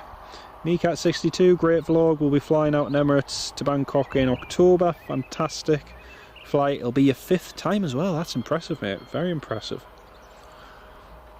And on the A380 as well. I really hope you have a great flight, mate. It's the A380 is one plane I'd love to fly on one day, but yeah, we'll maybe in the future. The British Airways A320 has just begun its descent. It's just started its descent down north of Leeds. It's passing through 18,000 feet, and it'll be landing in 13 minutes here. The wind has just calmed down. Actually, it's become very calm, and the wind is meant to swing round from the west, so we might get another change of runway soon, potentially. The ASL Cargo 737, that's going to be pushing back in just a few minutes and then departing. The European Air Charter is now just off the coast of Norfolk and is about 38 minutes away. So those movements, our next movement's about 10 minutes out, and the one after that is 38 minutes out. And the VistaJet Business Jet is 45 minutes out. So a few more movements to come. We've also got that one there. The Dublin flight's due in at 8:45. That isn't pinging in flight radar yet, so hopefully that will be soon. Once again, folks, I can see that there's still over 160 of you all patiently waiting, so hang in there. We'll get some more movements very shortly. But if any of you are monitoring flight radar 24, you can see what aircraft are due in and what time they're due in. Like I say, unfortunately we just seem to have hit on a bit of a quiet time at the moment, but yeah, please keep your comments and any questions coming in the live stream, because honestly folks, it's your comments and it's your comments and everything that keep the live stream going, and questions and so on, so thank you for that. Apparently you remember when Jet2 had the contract with Royal Mail and there were 2 flights a night from East Midlands and Stansted? Yes, that's right. We used to have Jet2 operate them flights, and we also used to have West Atlantic use a British Aerospace ATP, one of the advanced transport planes, and yeah, it was fantastic to see. But unfortunately those flights ended, and the flights at Edinburgh increased. But they used to be great flights to see every evening. The ATP especially. I think it was last night it flew from Aberdeen to East Midlands, and I heard the ATP flying over at about, I think it was 19 or 20,000 feet, something like that, and it has such a distinctive sound. It's different to the Dash 8 and different to a Jetstream. It's such a cool aircraft. I've got a spider that's crawling around the camcorder at the moment. It seems he wants his 2 minutes of fame. So I'm being attacked by a spider. Right. That's him gone back into the grass again. There we go. Newcastle's one of your favourite UK airports. You like how small and simple, but it has a great range of aviation. It does, yeah. We've got such a selection from, civil, from general aviation, business aviation. There's such a nice variety, but it's enough that you can enjoy it, but there's not too much that it becomes sort of a bit overwhelming. So it's just got that nice balance. Cost of living is mad. It is, yeah, it is. Everything's gone up. Although I don't know about everyone else what the fuel price is like in other parts of the country, but at some of the places around where I live, the fuel price has gone down by as much as 10 pence in the last week. Some places now are about 192, 189 per litre of diesel. It's really the first time I've seen the price of it drop since it started going up at the start of the year, but it'd be interesting to know what it's like in other places. It's only sort of gone down in the last few days, but it has gone down a little bit.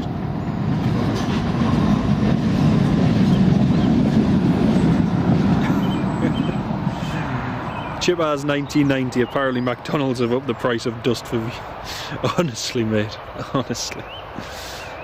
It's crazy, some of the prices though, but you understand it with, especially if you think of fuel costs and the way they've gone.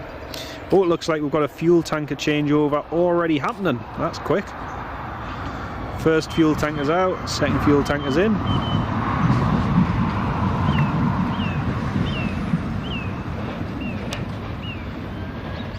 This is looking very coordinated. So I think even by this point, I'm pretty certain that about this point last week, the first tanker hadn't left till about 10 past to 8:15. So refueling definitely seems to be a little bit ahead of where it was the other week. So it's just about to go 8 o'clock now, and the Emirates should be departing in about an hour and 10, an hour and 20 minutes. And yeah, let's hope it runs on time and we do get it departing, because it would be fantastic if we got it departing here. It would be really good, really, really good. You can see though on the,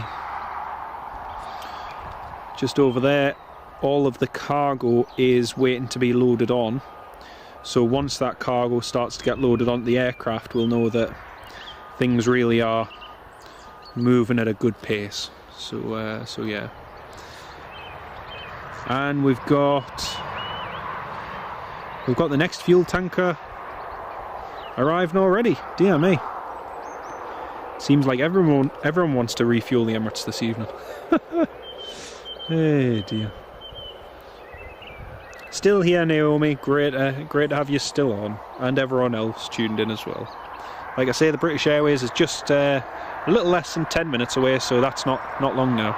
Actually, folks, I've just noticed to our left-hand side, the ASL Airlines 737-400 has just pushed back. So there's the tail of it, and in the distance you can hear the engines for the ASL are just being started up. So that's going to be going in just a few minutes. Would you consider a live stream from Eshet one weekend? The famous alpacas are back.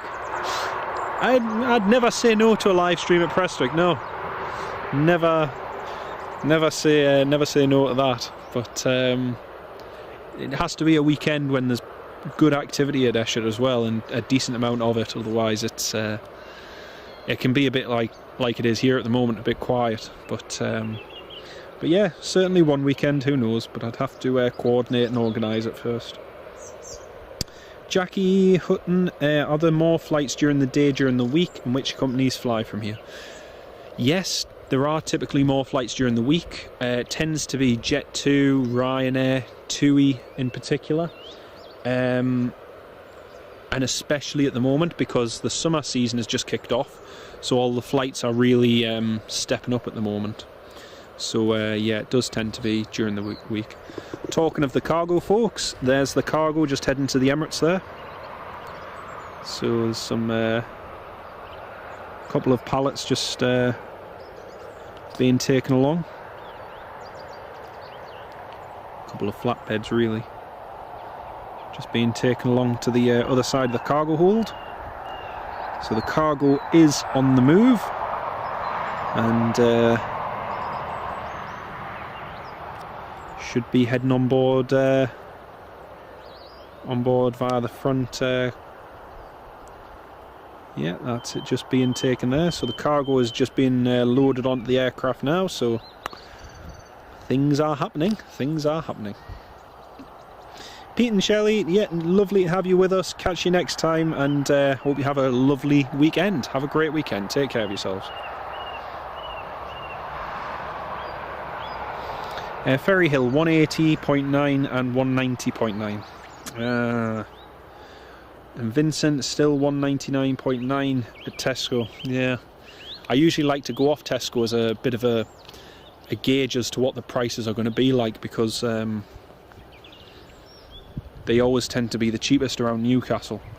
But the last few times, Tesco has actually been almost as expensive as some of the garages around where I live. So there hasn't really been much of a price difference, to be honest. But yeah. Right, that's the tail of the ASL 737-400, which is about to taxi, and the sun is just making an appearance as well.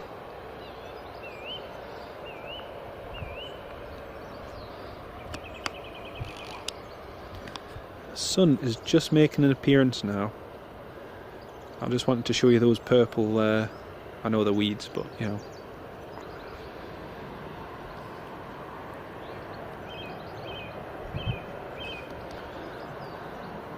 Nice to get a bit of sunlight.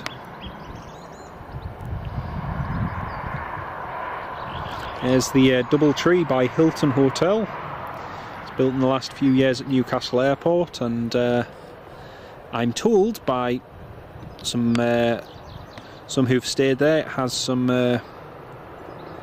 Very nice views overlooking the airport. Actually, we've got police helicopters just departing there.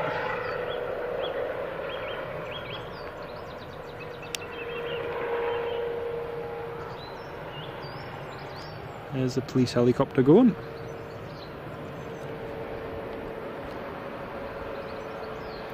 It's probably been informed of some strange individual filming at Newcastle Airport.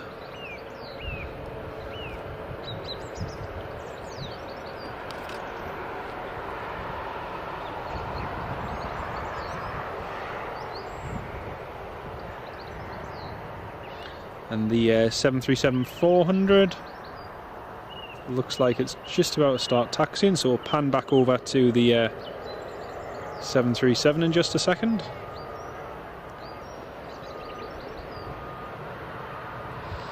Right, so now we'll just head back to the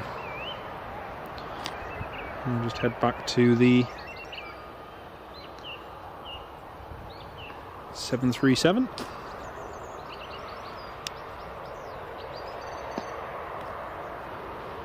There it is, Echo India Sierra Tango Kilo.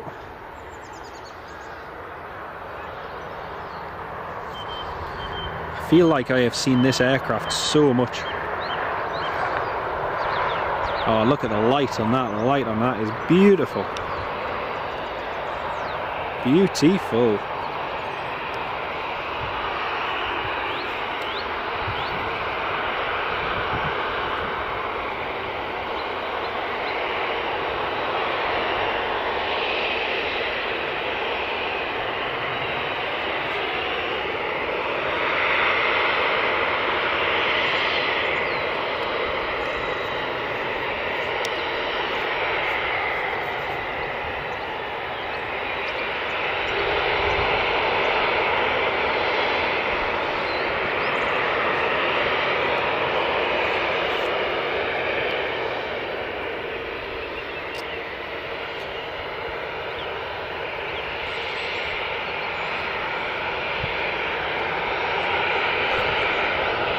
Just wondering if the crew are considering taking Bravo for departure, but they are turning now, so.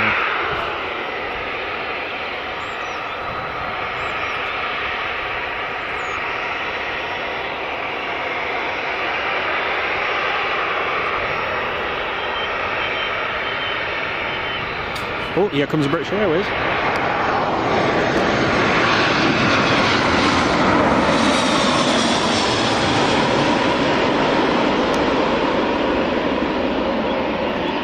They forgot about the British Airways landing, dear me. Beautiful.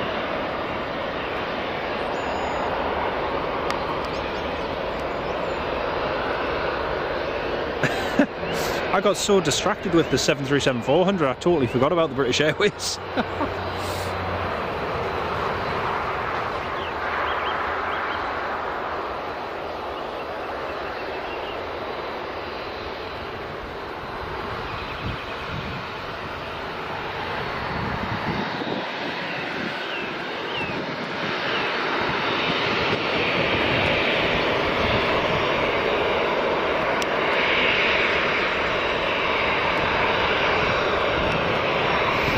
The ASL just about to line up.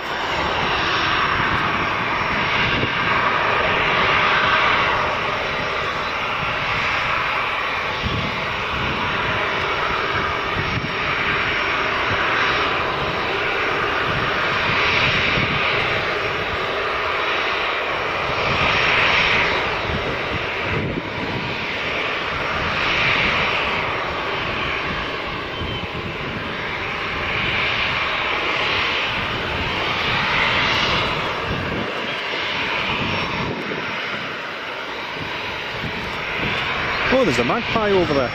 Cool.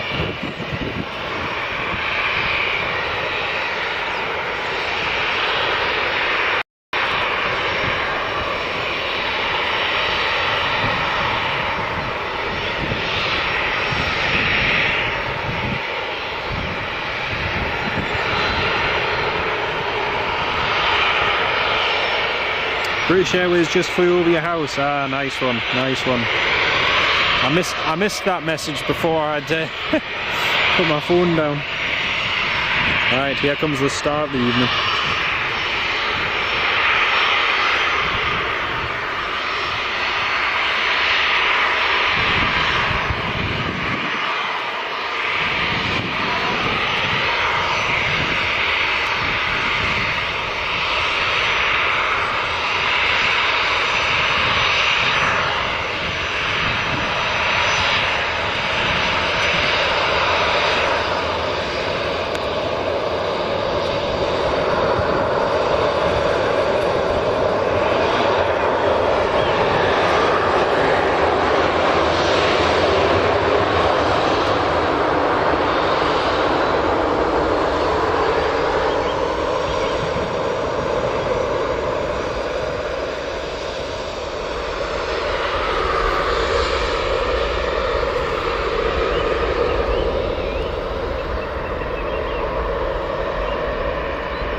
There we go, that's, oh, that smell. Oh, you cannot beat that smell when the power goes on.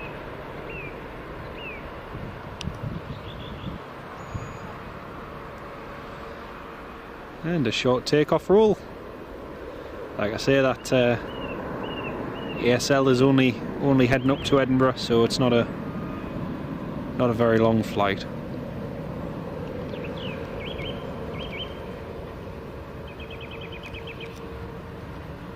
Right, we'll pan back to the British Airways now.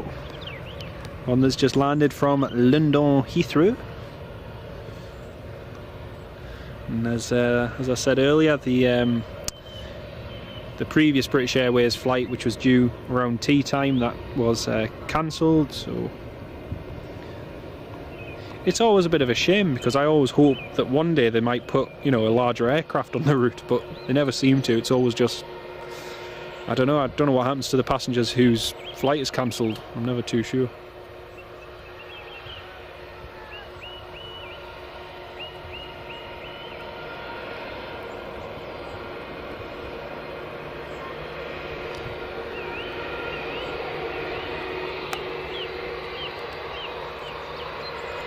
See, Jet 2 have got two sets of air stairs on one of the stands over at the far end of the apron there.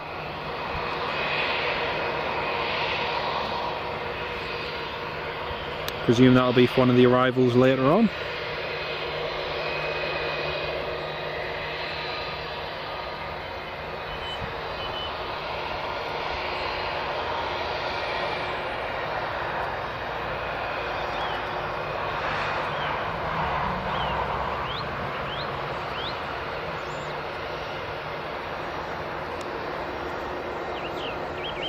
And in theory we should, the stand guidance has just gone on now on stand 3 for the British Airways, so we'll get to see that as they taxi in. Golf Echo Uniform Yankee India. You can see the Royal Mail logo on the back of the plane.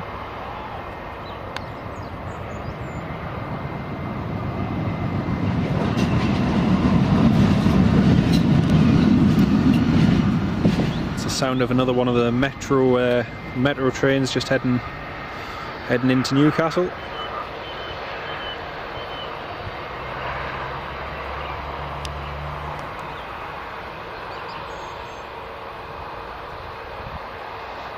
See the stand guidance there, A320, stand number 3, and now it's going to give the crew an idea of where they should be positioned.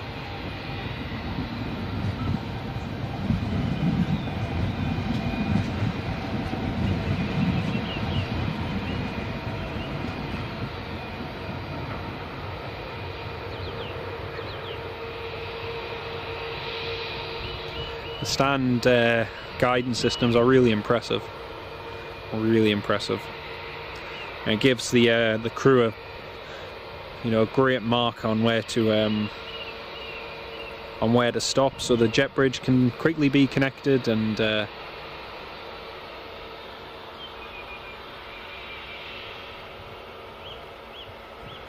There we go, that's the engine shut down, beating lights off, and now they're going to connect the jet bridge.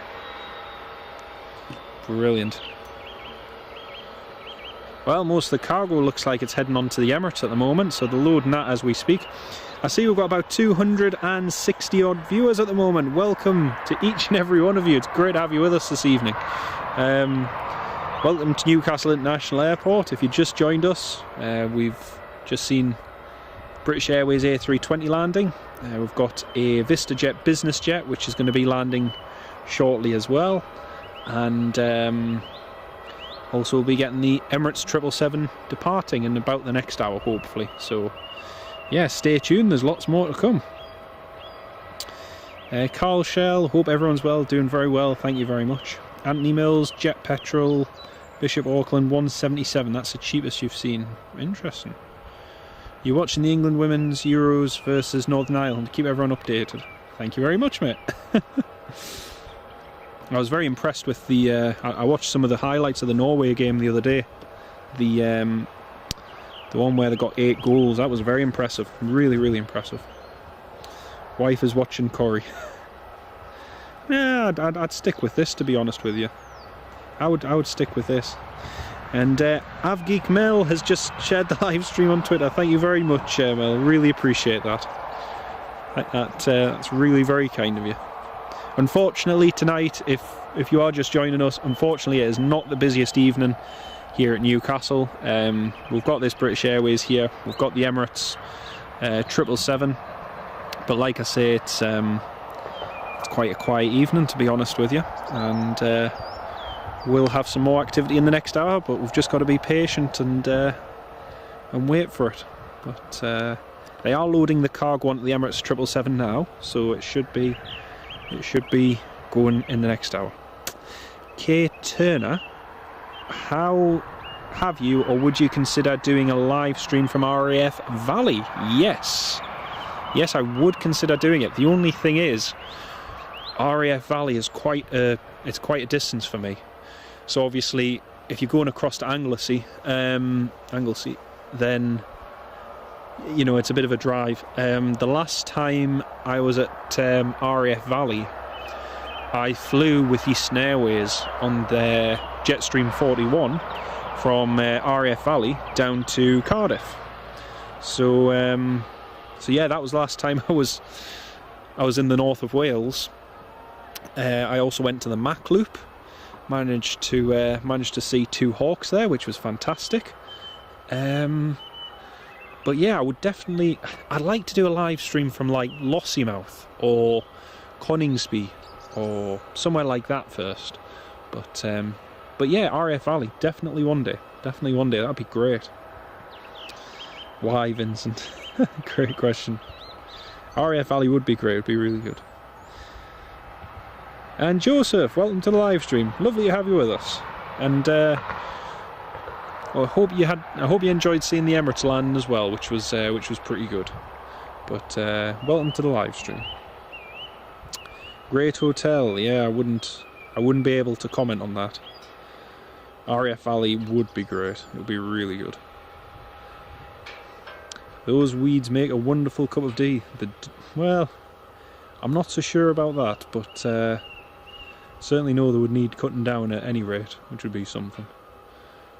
But yeah, definitely. So the next arrival that we've got in is going to be coming in. Let's have a look. The European Air Charter is just over York at the moment, and that's about 20 or so minutes away.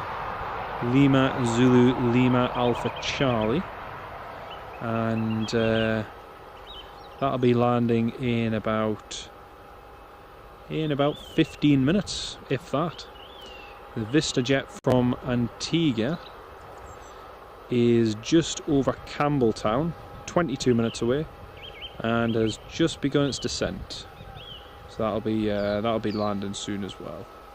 But they're the next two movements to come in anyway. And beyond that, the only other 2 is going to be the Ryanair from Dublin, It's meant to be landing in 20 minutes, but it's still not pinging on flight radar 24 yet. So yeah, it's a bit of a shame that that's not on yet, but yeah, we shall try. SJ's Transport, good evening to you. Nice to have you on board with us. John JG, best of both worlds, planes on the TV and chat on PC. Even better. That's really good, that, mate. That's really good. I actually did that with Airliners Live. I had the live stream going on the side and live chat on my phone. So yeah, it was pretty cool. Don't BA have some sort of deal with LNER? Maybe stick them on a train. I think that's quite possible, to be honest, Wayne. They do tend to have that agreement with them, and they usually, if there is a cancellation, they'll stick them on a train and so on. So yeah, it's quite interesting. Lee Robinson, can you not do early Saturday morning? No, unfortunately. Early Saturday morning would be good traffic wise, but at the same time it would be I think a little bit too early for everyone. Everyone tends to be into like evening live streams by the looks of it, but you know, we can always try another one day. MPass has taken off. Yes, they do. The 734 just went over your house. Nice one, nice one.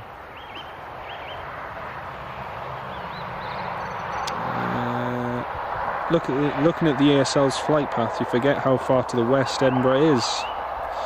It is, well, to be honest with you, it's more north than it is west.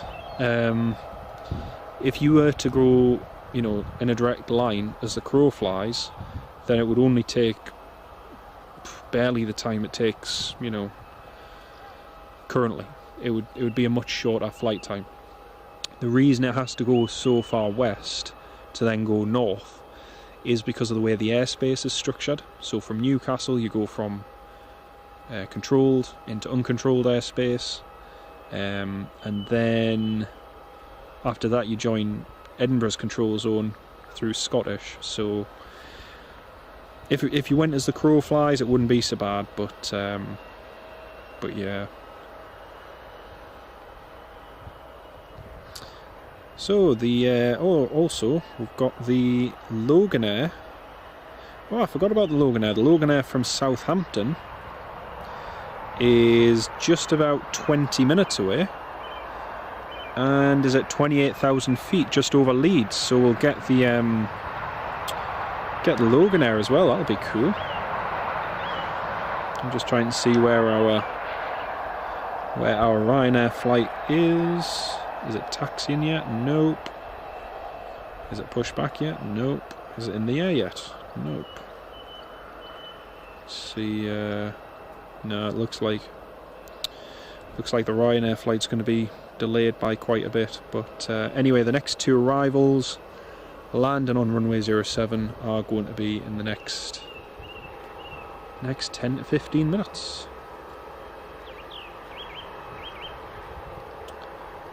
European Air Charter. And that VistaJet has just begun its descent over the west coast of Scotland now. Actually, I say that, he's literally south of Prestwick at the moment, heading straight in for 07, doing about 548 knots. So it's pretty descending pretty quickly and coming in at a good speed as well. So we're just going to have a quick look over to the side there. We've got BA parked up. Cloud is breaking ever so slightly. And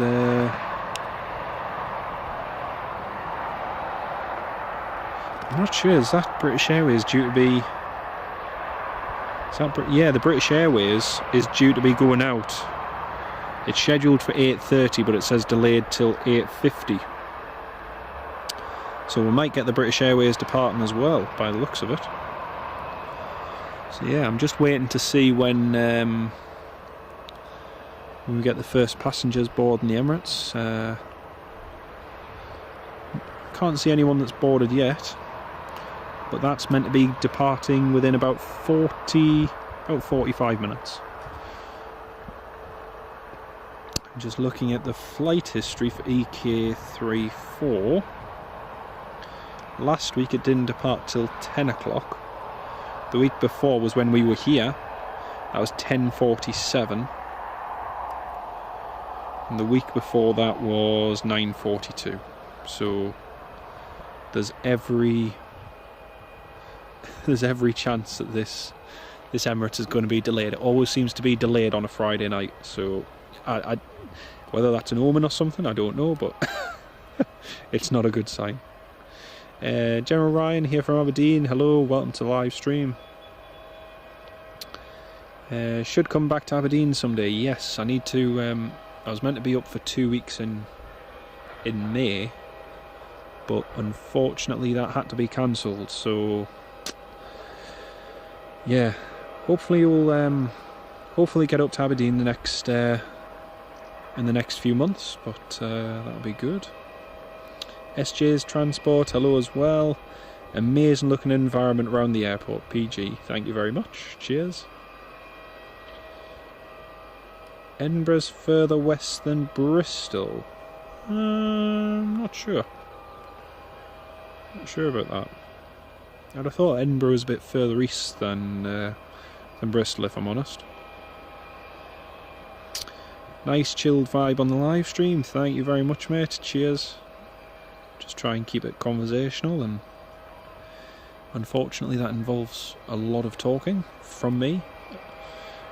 But you know, it's just lovely to be able to, you know, tune in with all of you and share some content from the airport.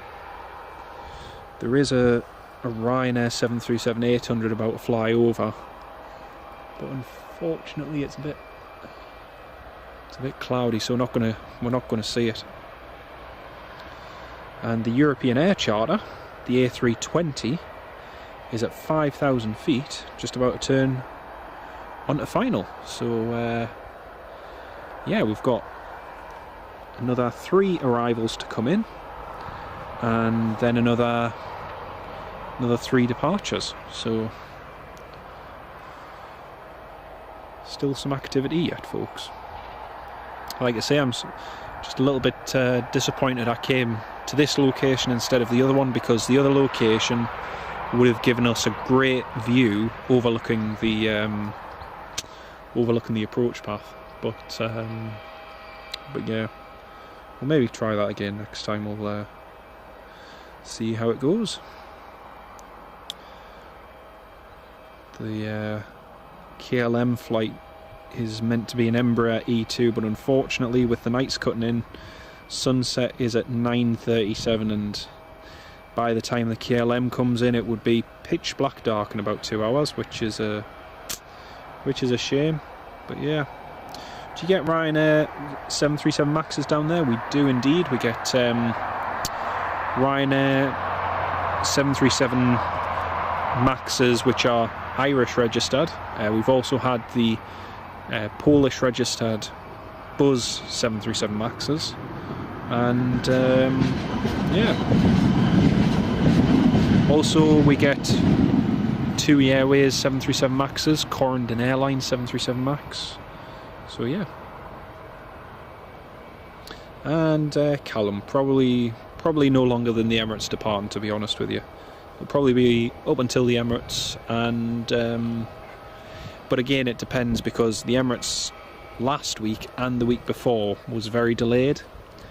So if it's delayed again, I would say probably up until about 9:30, and then after that point we'll probably call it a day. That's the ground staff just coming off the aircraft there with lots of bags of rubbish, and obviously just finishing cleaning the aircraft, which is a good sign. But we're about 40 minutes away from when the scheduled departure is, but in reality, until there's actually passengers on board, it could be a long while until it departs. But we'll stay positive and hope for the best. because it would be great if we can get this departing on runway 07. It would be really good. The cloud is just starting to break up a little bit now, and the sun is coming out. I'll just pan round for you all so you can see. The European Air Charter A320 is just a couple of minutes out now, and as you can see there, the sun's come out, which is nice. But the breeze has just picked up ever so slightly. The wind on this side is still showing easterly at the moment, but it is meant to swing round in the next hour. And then if we look over to the other side of the runway, we'll zoom into the windsock there. You can see, yeah, it's indicating easterly over there as well, but like I say, it is meant to change. So but yeah, the sun's made an appearance, which is nice. You can see it just reflecting off the side of the tower there. And once again, a big thank you to each and every one of you who's tuned in this evening. I can see we've still got over 200 of you who are patiently sat there watching and listening. So like I say, there's plenty more movements to come, especially in the next 10 to 15 minutes.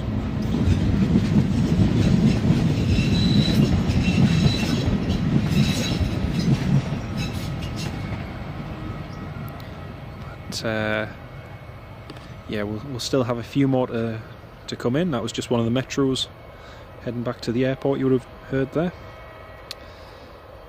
Your man's heading out on the BA flight, should be leaving soon, but it's delayed. Yes, it is. I've just seen it's delayed by about 20 minutes. So it's due out about 8:50. Hopefully there's no slot delay and they managed to get straight out. So yeah, but we'll still be here for it departing as long as it's not massively late. Do they still use VORs for navigation in the UK? Yes, VORs are still used. So the Newcastle one here, November Echo Whiskey, still used, and for any overflights and so on, or approaches, still a valuable reference to have. Right, the European Air Charter is at 1,400 feet. It's just about to land, and the Loganair is following very closely behind. So we're going to get two movements coming in close, one after another. So I'm not going to be on the live chat for a few minutes, just whilst we get these. Naomi Jones, thank you very much, and Kate Turner as well. Thank you very much, everyone, for your support. It really means a lot. So thank you all so much. I couldn't believe it last week. I think we had nearly 400 or 500 likes on the live stream, which was pretty crazy. It's pretty crazy. Right, the European Air Charter's just on final. If we were at the other spot, we could have watched it on approach, but we're kind of limited here. But I'll just start panning around in a second.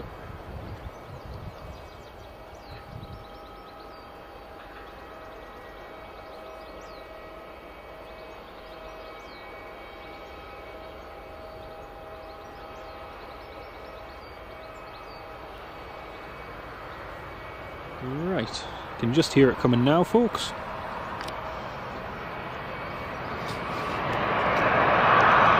Here it comes.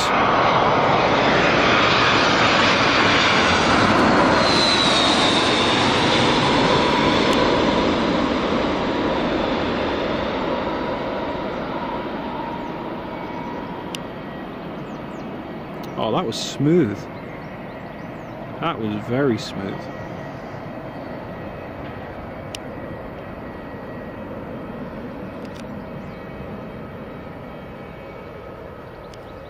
Beautiful. So that's the European Air Charter A320, which is operating for Balkan Holidays.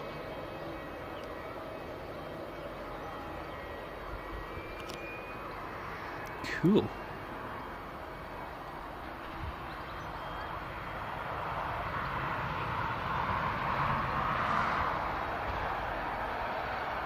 Sounds like the British Airways is just starting its auxiliary power unit, so British Airways is getting ready to go.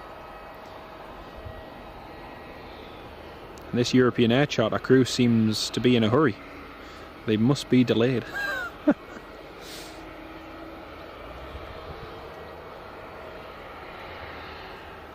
Ah, actually folks, the APU that's just started is actually the Emirates. Yeah, the auxiliary power unit that's just started is the Emirates, and bearing in mind they're meant to go in about 30 minutes, that's quite interesting.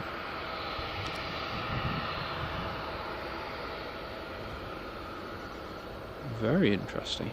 Well, hopefully they do go out on time.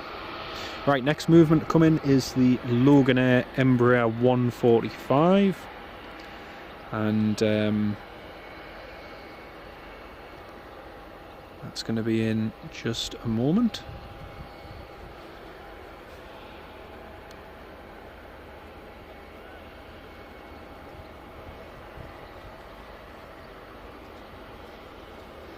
Yeah, I can just see at the back of the Emirates 777 there, they have started the APU, so it is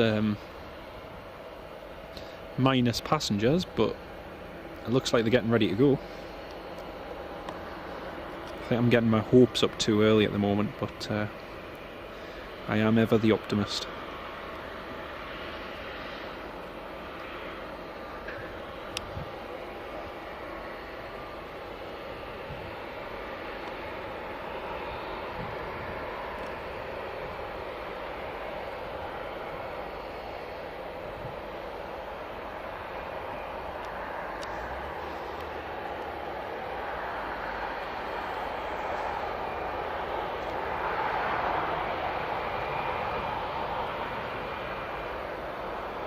I think I can just hear the Loganair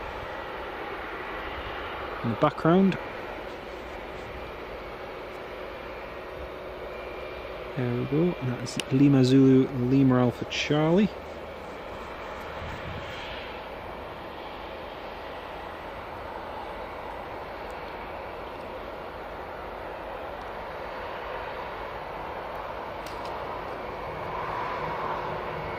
Where the A320 meets the 777. As you can see, the APU is running there. That's running on the 777, so that's good.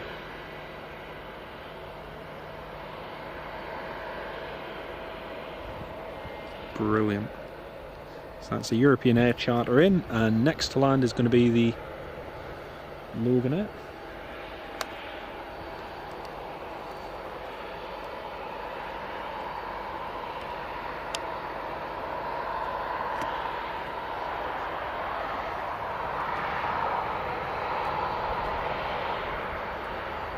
Brilliant.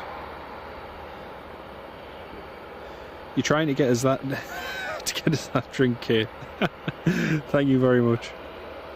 How long would it take to get to the other spot? Well, the thing is, you used to be able to park nearby, but then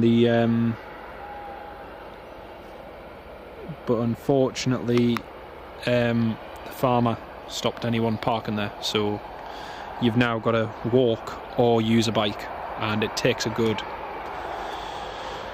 30 minutes to walk, and about about 10-15 minutes on bike. So yeah, bike is easier to use, but you need to have one. Right,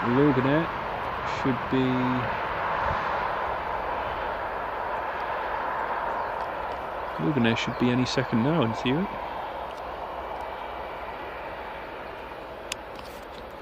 All the cleaners and everyone seem to have left, and now we're just waiting for the passengers to get on board.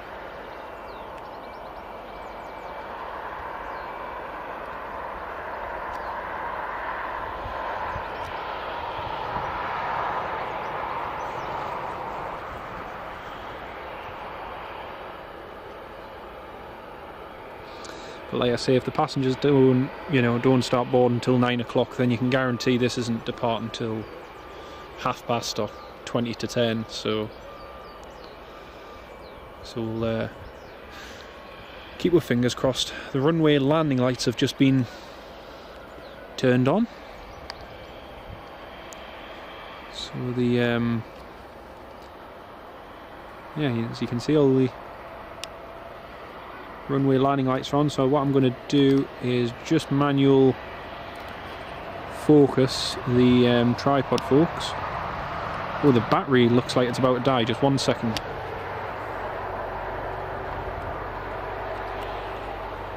Just 1 second, folks.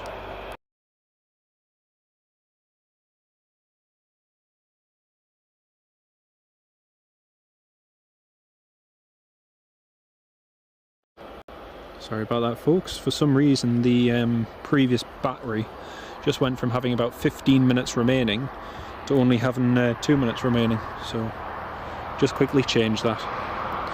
Right, the Loganair is should have already landed by now, but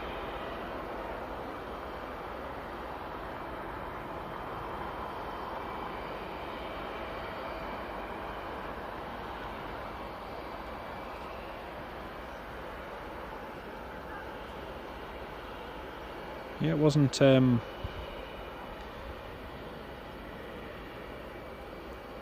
oh, the Loganair oh, what an idiot I am. The Loganair I saw was going to Aberdeen. The Loganair coming into Newcastle is just behind the VistaJet, and the VistaJet is the one that's about to land now. Oh dear. No, the thing is, I could move to that spot during this stream, mate, but it would take too much time, because if I was walking, it's going to take me, the time I park up and walk to it, it's going to be nearly an hour. So yeah, it's not worth doing. Right, next plane to arrive is going to be this VistaJet coming in from Antigua.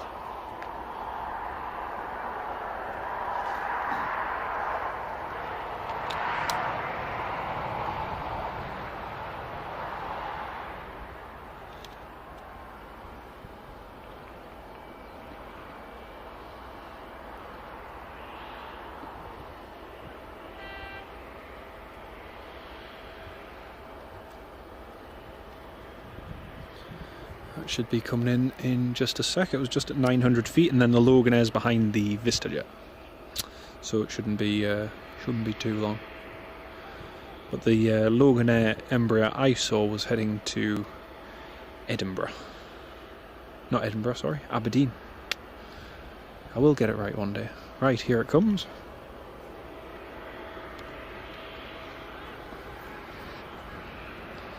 Just hear it coming now.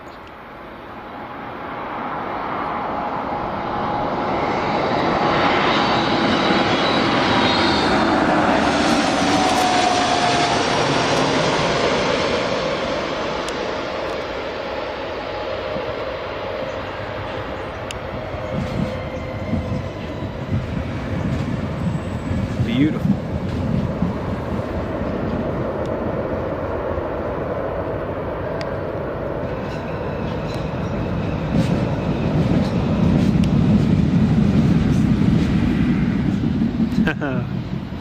Oh wow, that is a short landing. Dear me. That is so cool. They managed to land and then get off by Gulf at the apron. That is incredible. Absolutely incredible. All the way to Antigua, and it didn't even use half of the runway.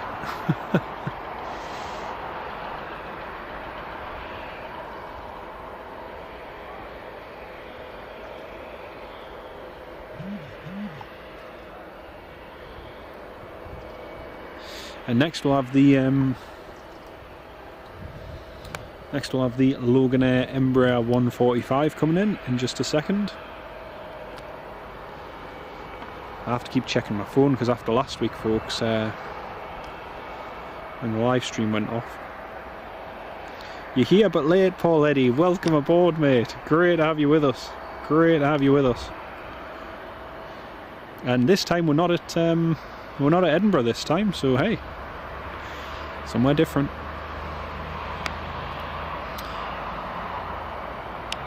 And there's no passengers boarding as of yet. Is that the crew going on? Or is it more black bin bags being emptied? Probably more black bin bags.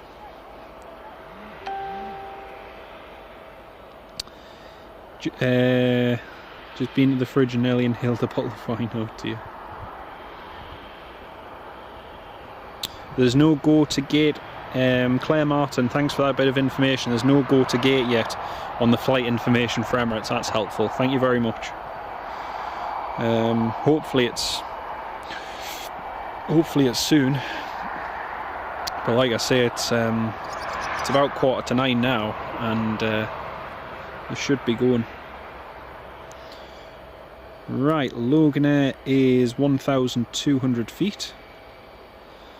Not too far away. And the British Airways still got the jet bridge attached, but that should be going shortly as well.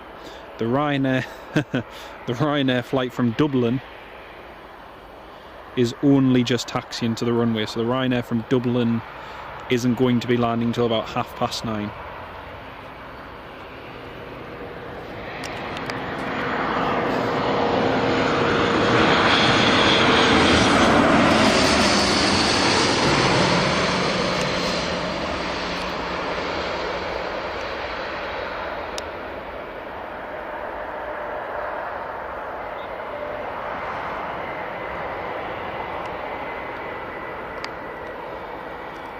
Very nice. It's a Loganair in from Southampton. Flew on that flight about a year and a half ago, and it's a very nice flight. Southampton's actually a cool place as well.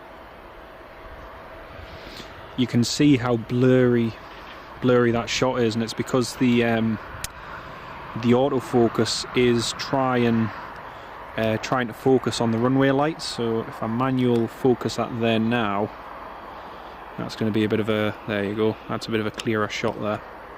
Because the problem with the runway lights is the autofocus is trying to focus on each and every individual light, which is why it goes blurry. But yeah. So like I say, Ryanair will be in 45 minutes. That'll be landing then, and British Airways should be going in the next 10 minutes in theory. Just going to check the battery life. We've got 43% battery life remaining, so still should have enough to continue with the rest of the stream. And you can see there's about 250 of you tuned in this evening. Great to have you all on board. Welcome to each and every one of you, and especially to all our dear channel members as well. It's lovely to have you all with us. Better late than never. It's okay, mate. It's a bit like when Bob's doing a live stream using FS 2020. I always seem to be, I mean, it's like, you know, tomorrow and every Saturday I seem to be working like 5 till 10. You know, you couldn't make it up. Not to worry. Yeah, the temperature is meant to be getting very, very warm. I had considered doing a live stream, but I'll see how it goes. Just the problem is I tried doing a live stream in Frankfurt and the temperatures there were about mid-30s and, well, high 20s, low 30s, and my poor phone kept restarting because it couldn't handle the heat. So I suspect if we tried doing it again here, we'd have the same problem. But yeah, we might do a live stream, you know, when it's really hot. But part of me just wants to stay indoors, to be honest. Because when it's hot, especially the temperature it's going to get to next week, you really don't want to be doing much. But yeah. It looks like the jet bridge is just about to be disconnected from the British Airways. Ferry Hill, 1-0 England. Woo! Have you been to Teesside, and would you do a stream at the time when there's movements there? I have been to Teesside quite a few times over the years. And yeah, I would definitely do a live stream there. The only thing is, I mean, if you think this is quiet now at Newcastle, imagine what it's like at Teesside. It's even, you know, it's 6 times as quieter again compared to here at Newcastle. So if we did a live stream at Teesside, sorry, it would have to be only for like an hour or something, or a couple hours, just to get some of the movements. But there would be no point in doing a long live stream unless we went midweek. If we went midweek and did it, we could get the Cobham Falcons and also the L39s as well. They're operated by Draken, but other than that, probably not. The back steps are used for the cleaners, and all the black bin bags are headphones and blankets that come out of the bulk hold or rubbish you never know. So in other words, lots of free pairs of headphones.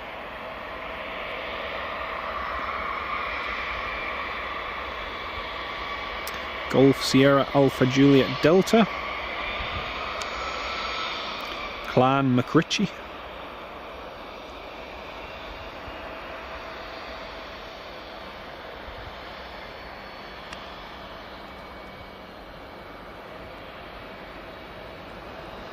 So I'm just taxiing there on the stand. Which one are they heading to? They must be heading to stand 2 because we're not going to get the stand guidance then. Oh well. Used to be quite a popular flight when Flybe operated that route, and still, after 2 and a bit years, Logan Air are still operating on it, which is great. That private jet was massive. Yeah, it almost looks like a baby MD-80 or, you know, 717. It's really cool. It's really, really cool to see. Imagine a 787-10 landing at Newcastle. That would be fantastic. We were just talking about 787-9 before, and the Dash 8 as well. But Dash 10 would be fantastic. But who knows? We might get them in the future. We never know. How long's that flight? Around 8.5 hours. It's a good old distance. You going tomorrow to your local plane spotting place? Nice one, nice one. We'll pan over at the British Airways. You'll see the jet bridge looks to be disconnected, and the crew will be getting pushed back very shortly. So Fuji 737 on the ground, and they're cutting it. Yes, I went there, I think it was last year when Boris Johnson came up on the A321, and I went along for when the for when that arrived, and the Fuji Airways, or was it Air Pacific 737, it was parked up there then. So so yeah, maybe one day, we'll see. Why don't Newcastle build a viewing park next to the freight village? You're best asking Newcastle Airport that. Many of us have been asking the same question for years. You know, there's nothing to stop the airport from having a very good viewing area, whether it be at the terminal or a good viewing area around the perimeter where people can just pull up, park the cars and take the family for a walk. But unfortunately it doesn't happen in this country really anymore, and it's a bit of a shame, because I can remember my dad taking me to the viewing terrace on top of the terminal, but you know, that's in many years gone by, and after 2001, even just, I think it was before that, it closed, and you know, it's a shame, because unless you're actually flying now, you don't really get to just rock up and do any plane spotting. Not easily anyway, which is a shame. Normally RAF planes land here Thursday midday mostly. We do get a fair share of RF training flights as well, so that's pretty good. You're down at Croft once again. Nice one, nice one. I hope you had a good day, Edward. Hope you had a good day, mate. You know that feeling about funny shifts as well, Paul. Yeah, I've been doing work at my own local place, and I've been covering another one of our company's sites in the last 2 weeks. So sometimes I've been doing like 12-hour split shifts, which just haven't allowed for any plane spotting or not much time, unfortunately. But yeah, anyway, here's the British Airways just pushing back now on stand 3.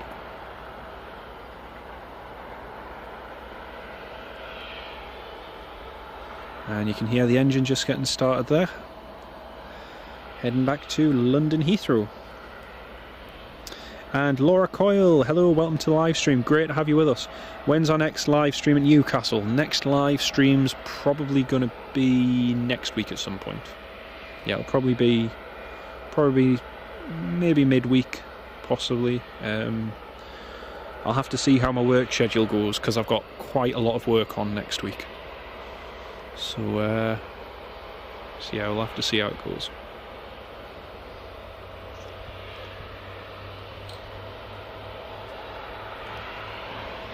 It's the British Airways just getting pushed back there.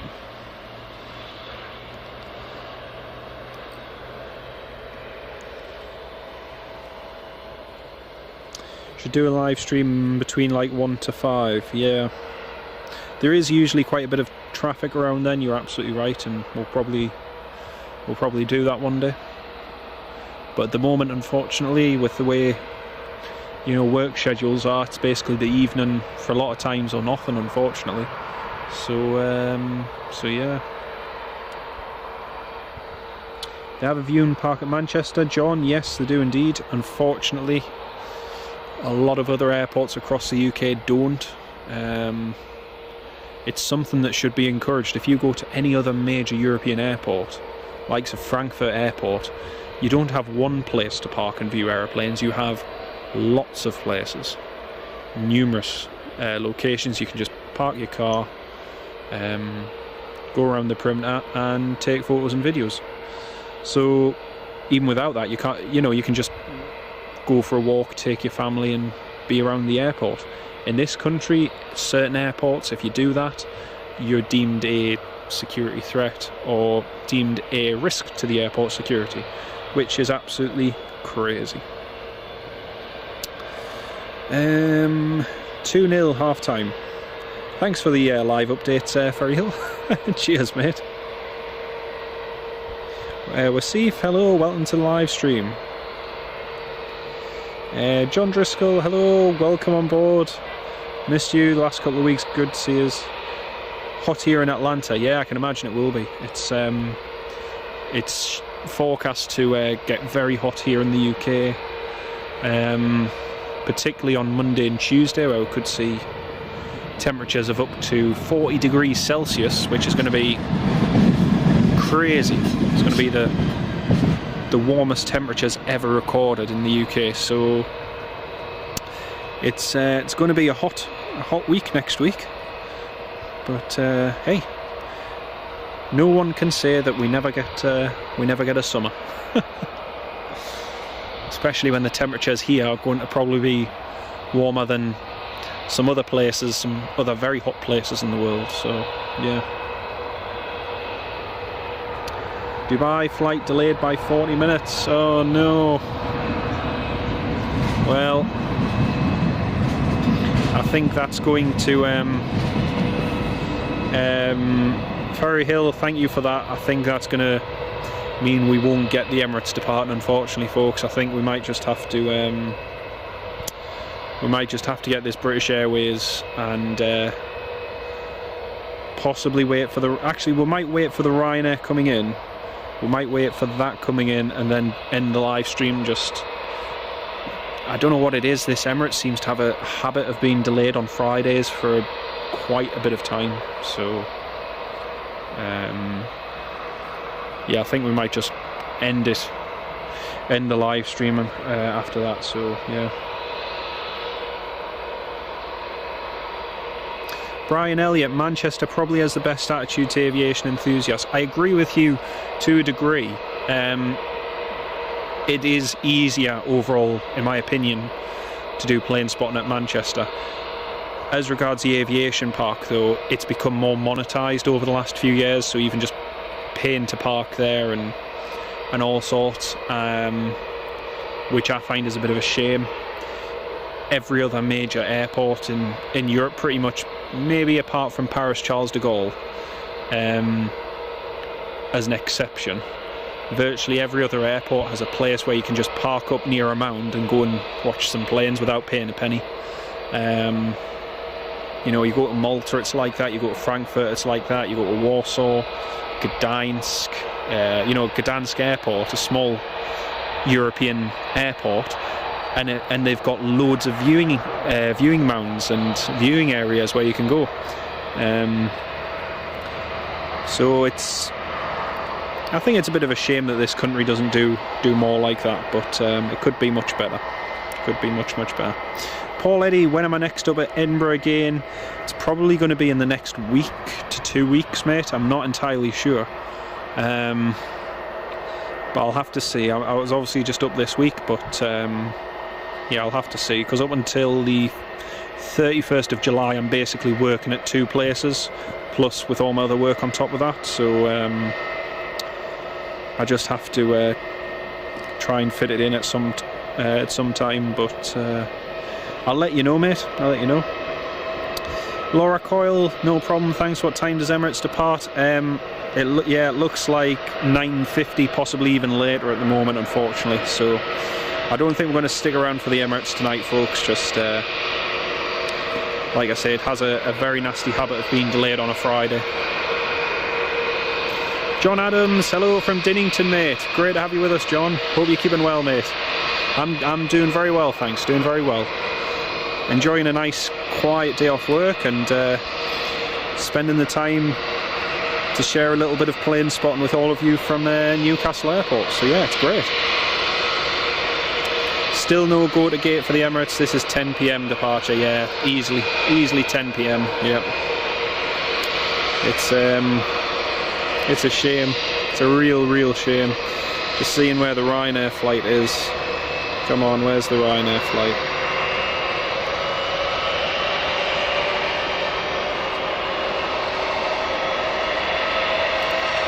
Yeah, it's still a fair way off. Right, this is the British Airways going.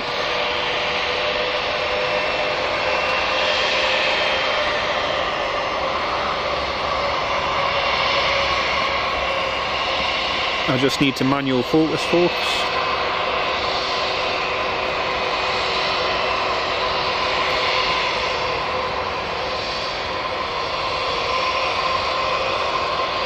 Like I say, the reason I manual focus it is just purely because when the aircraft lines up on the runway, the runway lights distort the autofocus.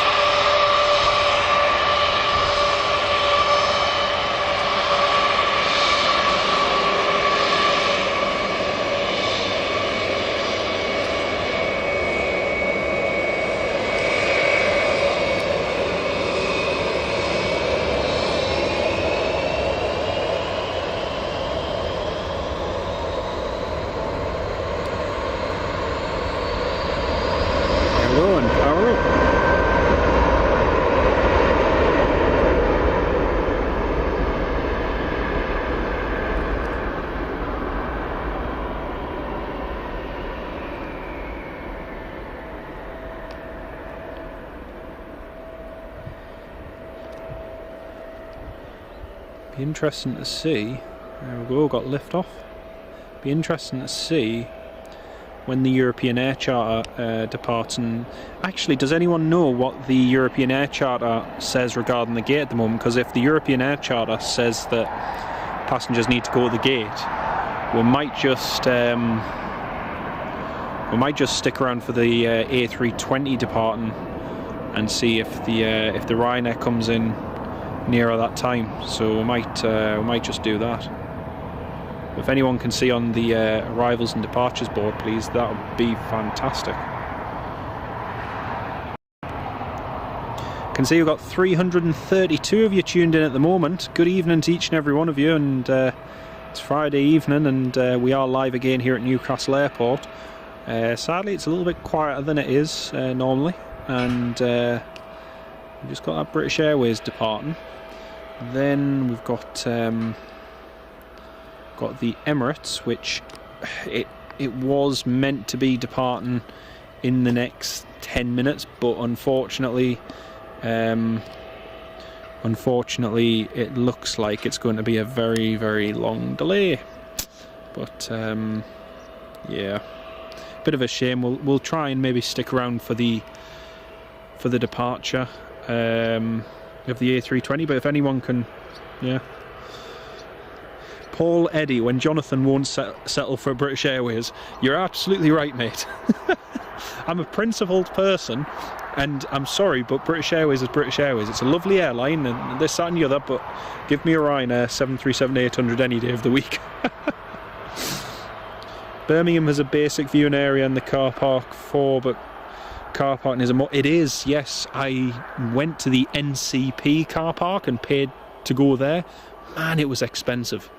Oh man, it was expensive. Me and my mate Andy went there, and oh, actually, I don't even know why. I don't even know why I'm complaining about it, because I think it was Andy who paid for the parking. But oh, it was extortionate at Birmingham. Whoa. You remember when you could go to Newcastle Airport, walk through, go on the roof and watch the planes? Yep, I was just saying that before, John. I can remember when the viewing area used to be open, and it had the little cafe as well, and you could just go up, watch the planes, get a drink and that, and yeah, it's a bit of a shame. Alan Drummond, hello mate, great to have you with us. Lovely to have you on the live stream tonight. Hope you're keeping well. But yeah, we're here down at Newcastle today, back at home. But, Naomi Jones, have to say good night. Thanks for the stream. Have a great weekend. I will do, and you too. I hope you have a great weekend. It's been lovely to have you on the live stream, Naomi. Take care of yourself. Plenty of action at Dundee Airport today with the Golf. Yeah, there was loads of business jets for the Golf. I think you pointed out on the live stream at Edinburgh the other day. It was really, really busy. So that was good.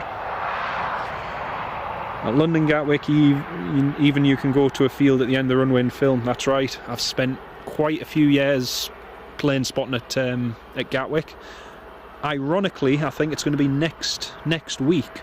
It'll be 10 years since me and my dad flew on a Flybe -8 together from here at Newcastle down to London Gatwick. That was, I think it was the 22nd of July 2012.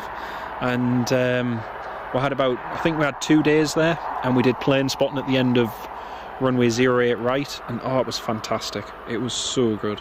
I used to love flying down to Gatwick, and unfortunately they stopped the route, so only Edinburgh and Glasgow have the flights to Gatwick now, which is a pity.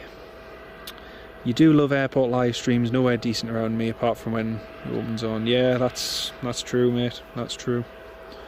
It's to be honest with you, it's, you know, I like it as well when you can go to different airports and share content. And like I say, don't get me wrong, Newcastle, especially for those of you who are watching now, as you can see with your own eyes, it isn't busy by any means at the moment.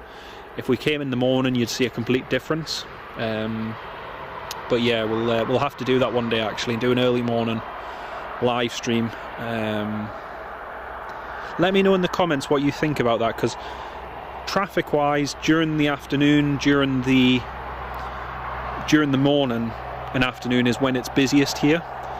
But when I look at the analytics, when I look at when people are most online and when people tune in to a live stream the most, all the analytics tell me that it tends to be around 5 o'clock toward 10 o'clock when most people watch live streams.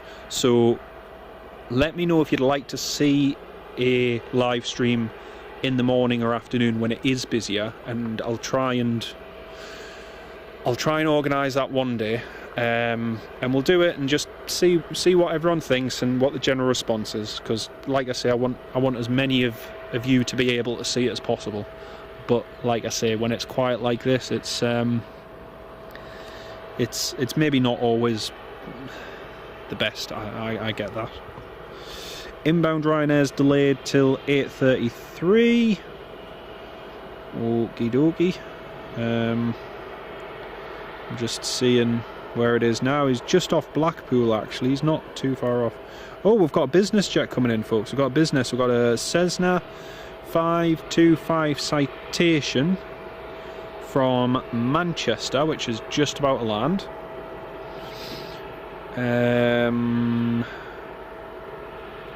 Balkan is on last call. Sam Sharp, thanks mate. Right, so I think what we'll do, we'll try and stay for the Ryanair. We'll end the live stream when the Ryanair's landed. We'll stay for the European Air Charter, which is straight ahead. You can see the tail straight ahead of you there. We'll wait for that to depart. We'll get this business jet landing. We'll get the Ryanair from Dublin, which is going to be descending in just a few minutes. We'll get the Ryanair landing, and then we'll call it a day. Just the sun is going to set in about 20 minutes, so you can already see we're running out of light a little bit. So how does that sound? We'll end the live stream at the Ryanair and call it a day. But, I think that'd be a good idea. Gate 21, yeah, that's the one. Back door closed on the Emirates. Yeah, I see that. Now, if they were just, again, they haven't boarded anyone from the back, have they? No, they haven't boarded anyone from the back. So unless they're just doing boarding at the front, I don't think he's just going to be stood there waiting for nobody. So, and they are still in the middle of refueling by the looks of it. So it doesn't look like it's going to go anywhere anytime soon, sadly. 9:40 departure for the other flight. Right, oh mate. If by any chance, I mean, we've got 30% battery left remaining. If by any chance the Emirates miraculously disconnects from the jet bridge and pushes back by 9:30, we'll stay for its departure. If it doesn't, we're going to end the live stream when the Ryanair lands, folks. Just, you all know the score and the story from last time. We waited and waited and waited, and the Emirates didn't depart until nearly 11 o'clock. So, you know, don't mind doing it once, but sorry, I can't do it every week. Laura Coyle, Jonathan, do you have a favourite plane? I've got quite a few favourite planes, to be honest, Laura. I like the Boeing 737, especially the 800 model. It's a classic design, but with the technology the 800 has in it, it's just a lovely aeroplane. Classic wise,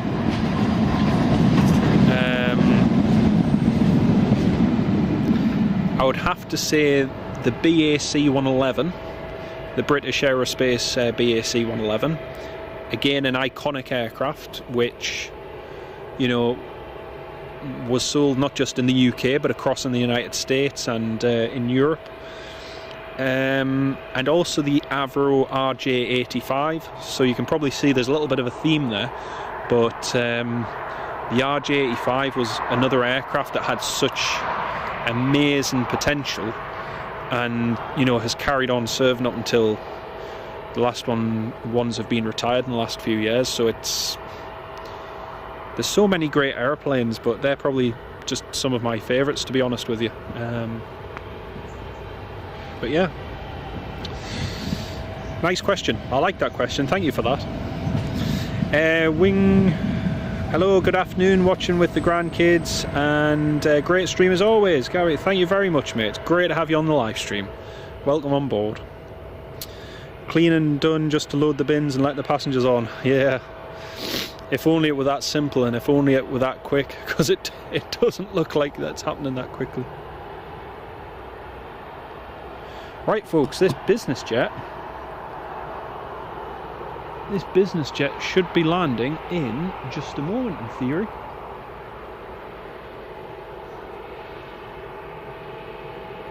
I think I can hear it.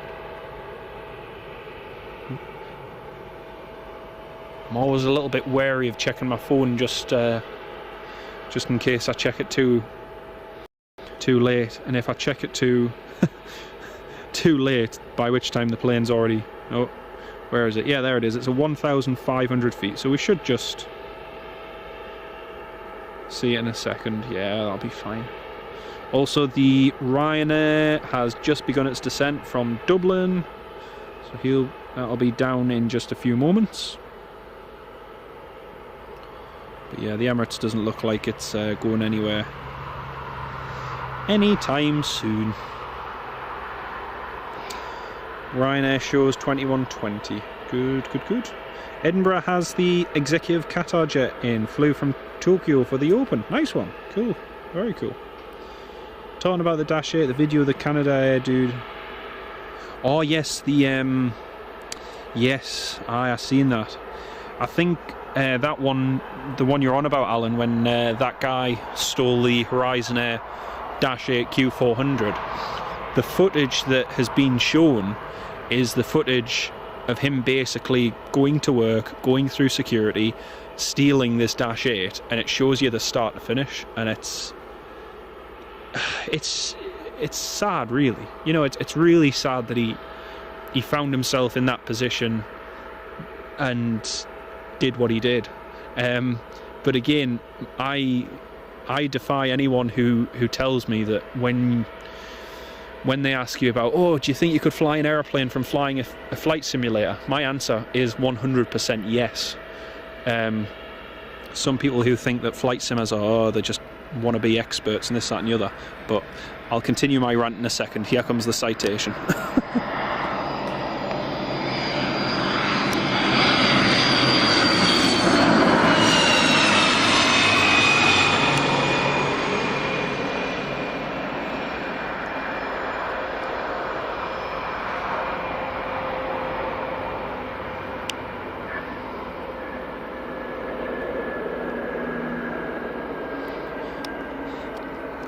Very nice landing there. And that's the citation. It was meant to be coming in at about 8 o'clock, and it wasn't showing on the arrivals board, so I assumed it had been cancelled. But that's the one that was meant to be coming in that I mentioned about earlier. So yeah. Going back to what? Sorry about the judderiness there. I just had to tighten the head of the tripod. Yeah, going back to what I was saying about flight simulators. There's people, particularly those in the aviation industry, pilots mostly, who say, oh, you know, you can't just fly an aircraft from a simulator. Well, if anything, what this individual proved is that, yes, you can. And, you know, it's amazing what you can learn from a flight simulator. And this isn't saying anything negative about flight simulators, it's just, you know, a fact. And when you look at how airlines put the majority of their training onto a full flight simulator, you know, there's a reason for that. It reduces how much they have to spend on, you know, fueling an aircraft and sending it into a circuit for a whole day with newbie pilots, landing it and slamming it into the runway. You know, you can learn a lot from a flight simulator.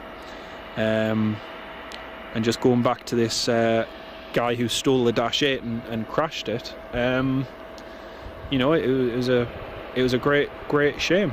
And you know, I'm just interested in what lessons are drawn from it and what can be taken for the future, because, you know, by all accounts he looked like a perfectly normal, sane person who went to work and so on. But, you know, there was obviously that side of him that people hadn't clocked or hadn't noticed, and no one really could do. So, you know, it's interesting to know what lessons can be learned. Anyway, enough of my rant.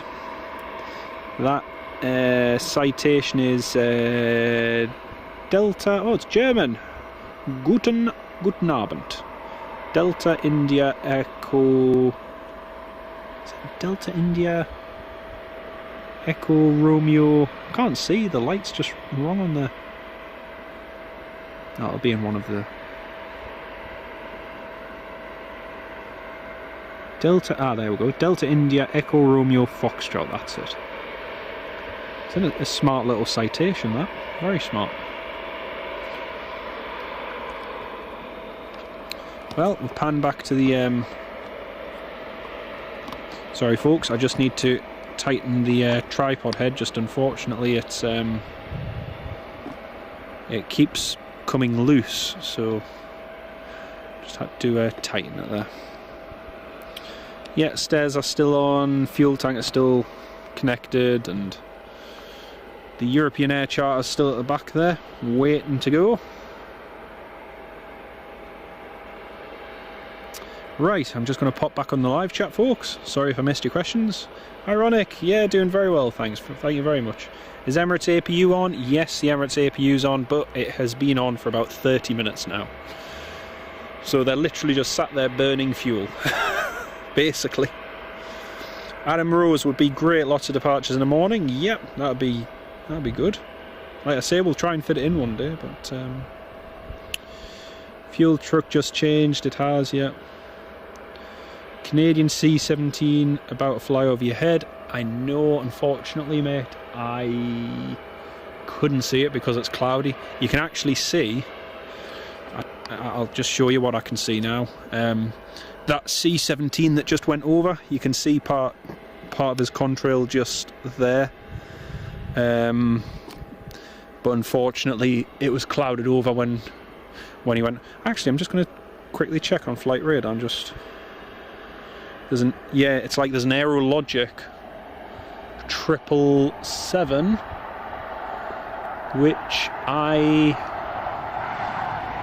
cannot see because of the cloud. But that's just up to the north of us. Ryanair's at 12,000 feet, so he's about 10 minutes away. So we'll stick her in for the Ryanair. Just trying to get the trying to make sure I cannot see that Aerologic. No, definitely can't see it. Oh, the police helicopter's come back in, folks. Police helicopter's come back in. I'm just going to have to quickly pan the just gonna have to quickly pan this. Yeah, you should see the police helicopter in just a second. You can hear it coming.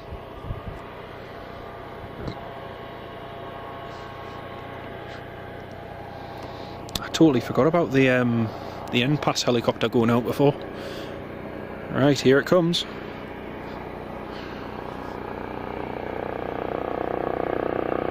Should be able to hear it there.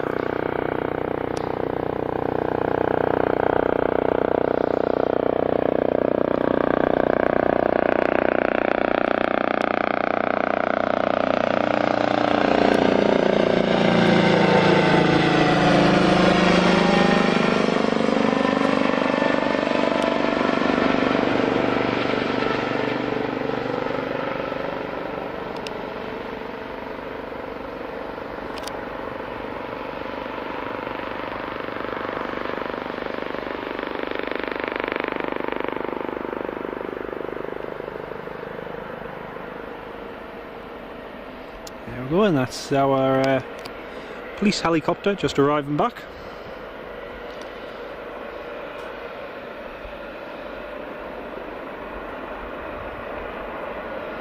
That's our based one, Polar, Papa Oscar Lima Alpha. We didn't have it for a little while because it was getting some maintenance, but now it's back again.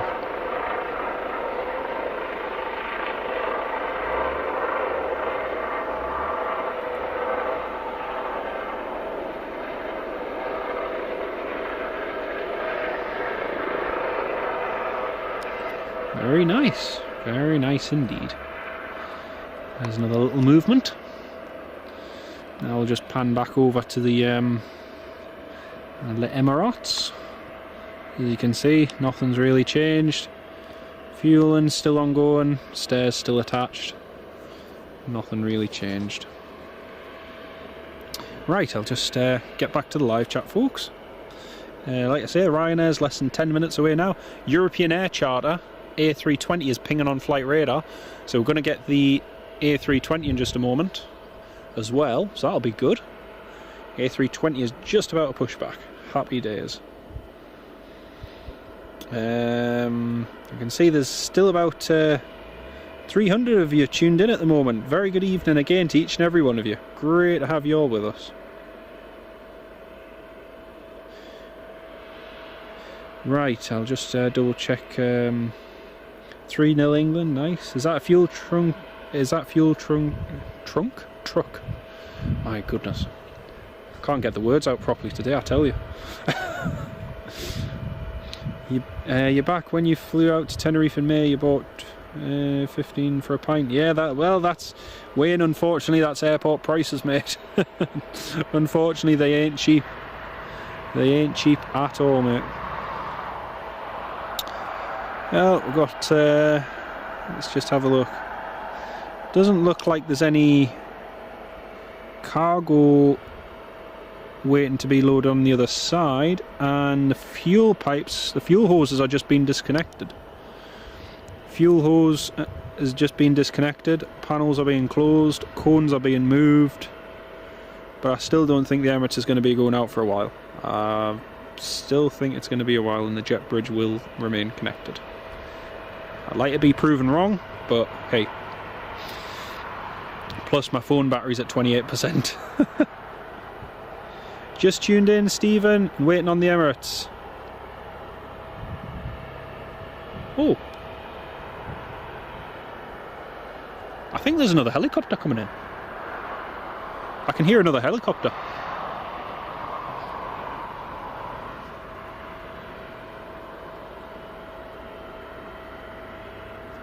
Yeah, I can definitely hear another helicopter, folks. I think that might be the Augusta Westland A109 G Rain. Might be. Yeah, I can definitely hear another one.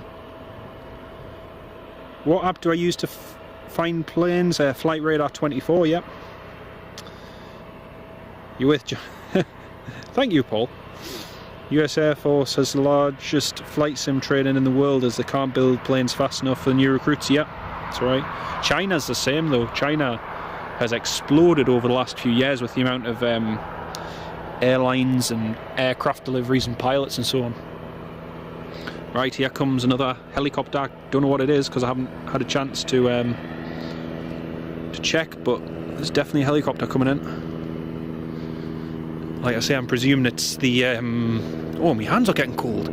I'm presuming it's this Augusta Westland 109 G Rain, but we'll see.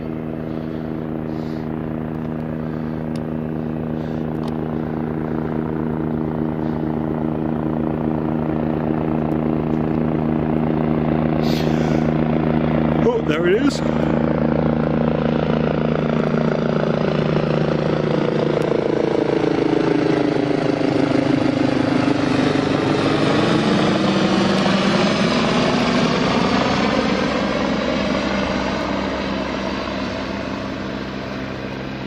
Yep, that's G Golf Romeo Alpha Yankee November. That's the one.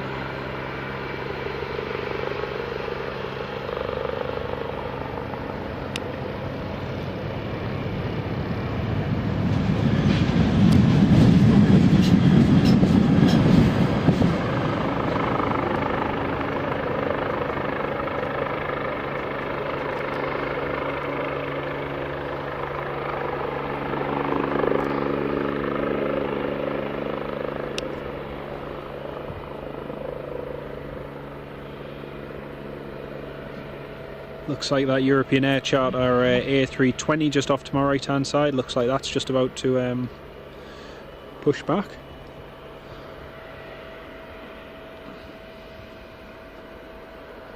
Yep, it's pushing back now. The A320 is pushing back. Fantastic.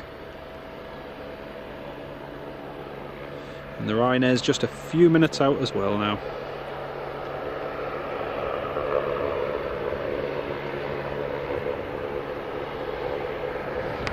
Fantastic.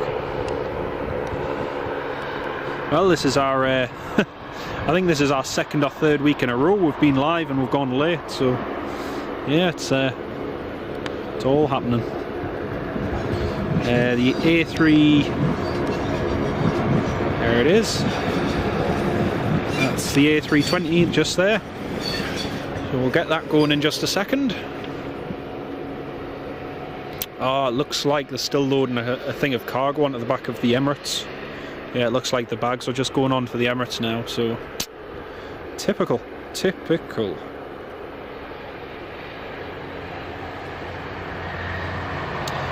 CJ4 is so good, it certainly is. It's amazing how the business jets stop before vacating the runway or the light jet.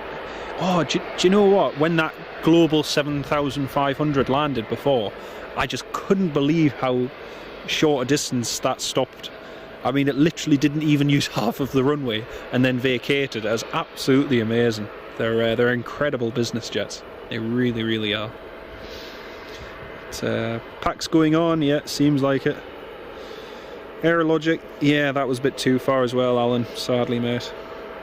And Ironic, it's Ollie. Take care of yourself, mate. Lovely to have you on the live stream as well. Taking the fuel off Emirates, yeah. 28, that's plenty. It's at 26 now, mate. Remember, I need to leave at least 2% to order my supper.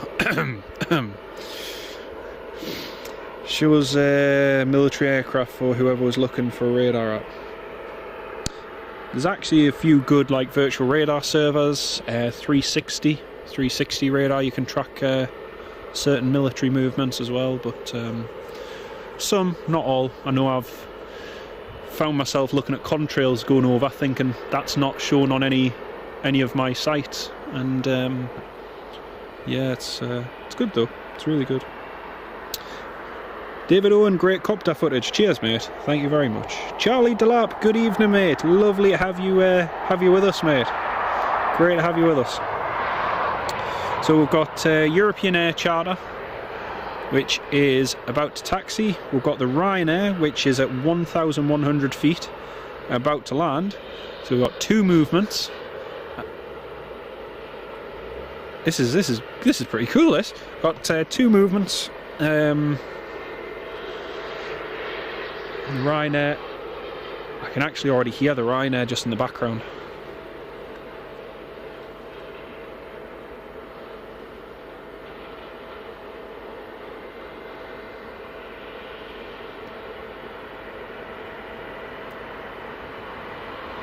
So yeah, we're probably going to pan back, zoom back and pan over to our left in just a second, folks. Just so you can see how beautiful the sunset is. The light is reflecting off the side of the Hilton Hotel. Look at the pink. The sun's just starting to set now. It's beautiful, absolutely beautiful. I just wish I'd been up on the hill, because if I'd been up on the hill, we could have got a nicer shot of it all, and the approach as well. The thing is, from here you don't get a nice shot of the approach if they're on 07, whereas the other side, the other spot you do. So yeah, not to worry. Right, here comes the Ryanair. Here it comes.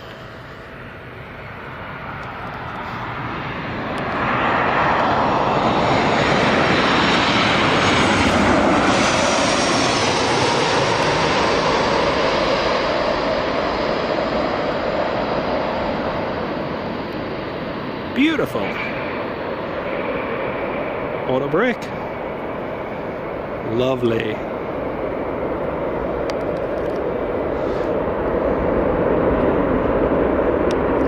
And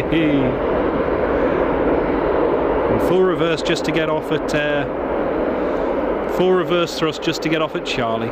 Love it, absolutely love it. You cannot beat the feeling and the sensation of being pulled back in your seat, and just it's an amazing feeling. It's so cool.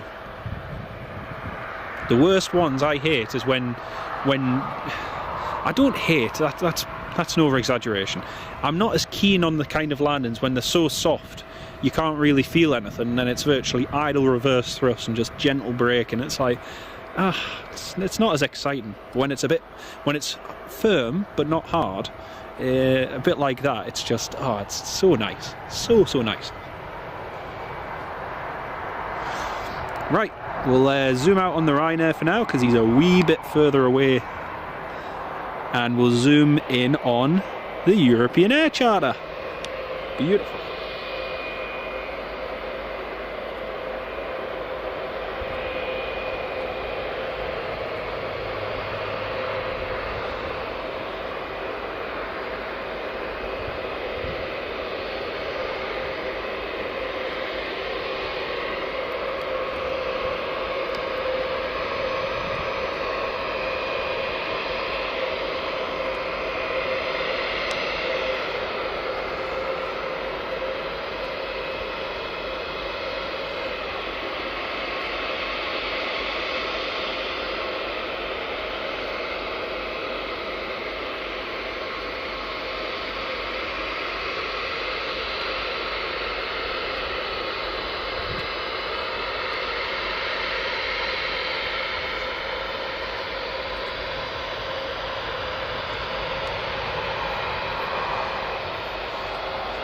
So here we have the European Air Charter A320 LZLAC heading to BOURGAS in Bulgaria. It's quite a popular destination during the summer, but not one I've been to myself.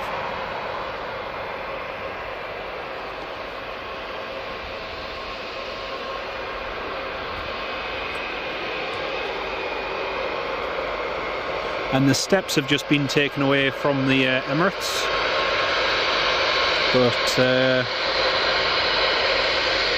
still looks like it's a while off from pushing back.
Some lined up on runway 07.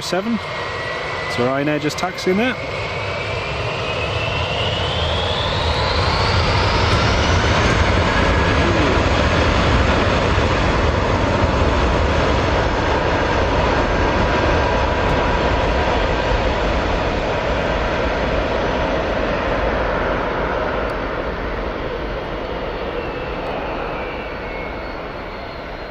Away they go.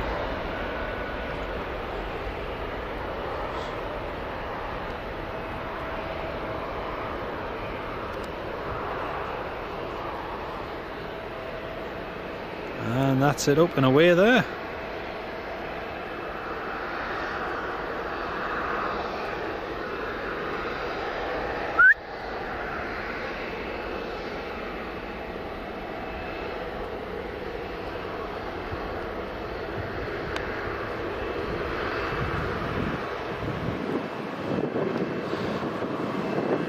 And that's the European Air Charter up, folks. So we've got the Emirates, which has had its steps and that all taken off at the back of it there. And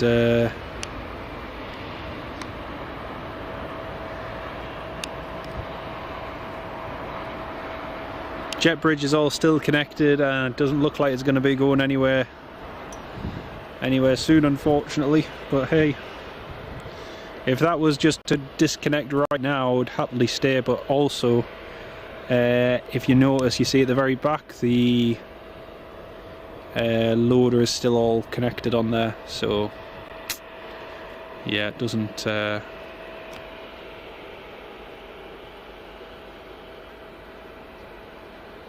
Oh, it doesn't look very good. It doesn't look very promising. Oh man. Well, I hope you all enjoyed that little spell there. That was pretty that was pretty cool. That was pretty cool. Looked quick, yeah. Tussie, nice stream, new subscriber. Thank you very much. Mark Bennett, good evening from concert. Good evening, mate. Lovely to have you with us. Yeah, like I say, there's just no. Oh, actually, you can still see. I think there's passengers still just walking down the jet bridge there. So, yeah, I don't think it's going anywhere anytime soon, folks. And bit of a shame. Harsh landing time. That's your first favourite planes, Ryanair. I've got to say they're always one of my favourites. Always have been. But they're pretty good. Captain, heading off to work. Cheers for the great footage. No worries. Lovely to have you on board. Malcolm, greetings from Nottingham. Lovely to have you on board. Welcome on board. Bulgaria pints 50 pence like Spain used to be before. Do you know what? It's the same in Malta. Before Malta joined the EU, you could go there for 2 weeks, and honestly, the cost of living was next to nothing. And it was great for locals, and if you were a tourist as well, it was great. Then after they became part of the EU, the prices went up like mad. And yes, they benefited a lot from infrastructure projects and things like that, but it had a negative impact on local businesses quite a lot. But saw a lot over the years going backwards and forwards there, but hey. They must have boarded at the front then. Yeah, it looks like it. Looks like it. Cheeky Ryanair trying to... Well, Ryanair always likes to get one on top of any airline. Doesn't matter who. He's still walking in the back steps there. Yeah, it doesn't look like it's going anywhere anytime soon. And that rear loader is still on there, you see there. And there's nobody there to move it, so...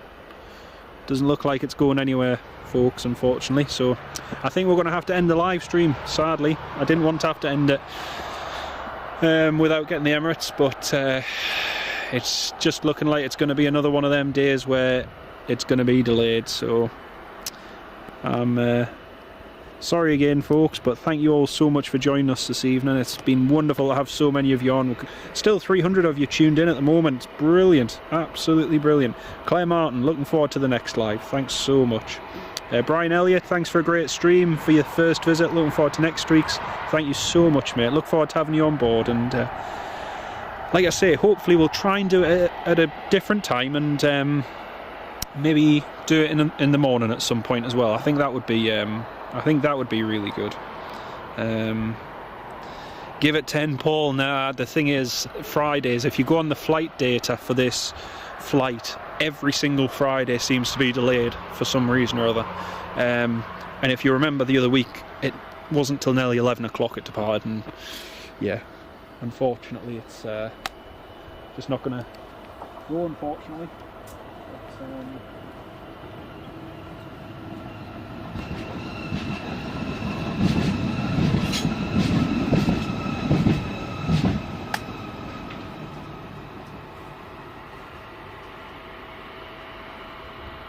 But anyway, folks, we've got some great movements. We've got the Emirates land, we've got the Vueling in, we've got Lufthansa. If you replay the live stream to the start, we've got the Lufthansa Embraer 190 departing, British Airways, European Air Charter. We've got that Vista jet all the way from Antigua, which did that nice short landing.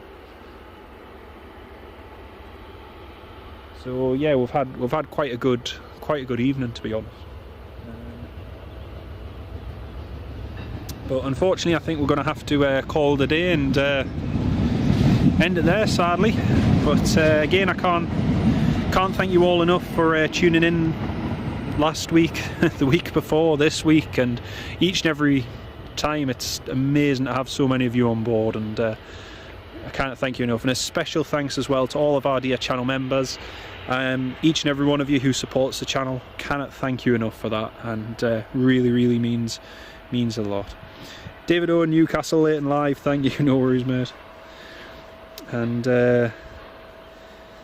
yeah, Edward Porter, thank you for tonight, means a lot. No worries, mate. And that's a shame, mate, that's a shame.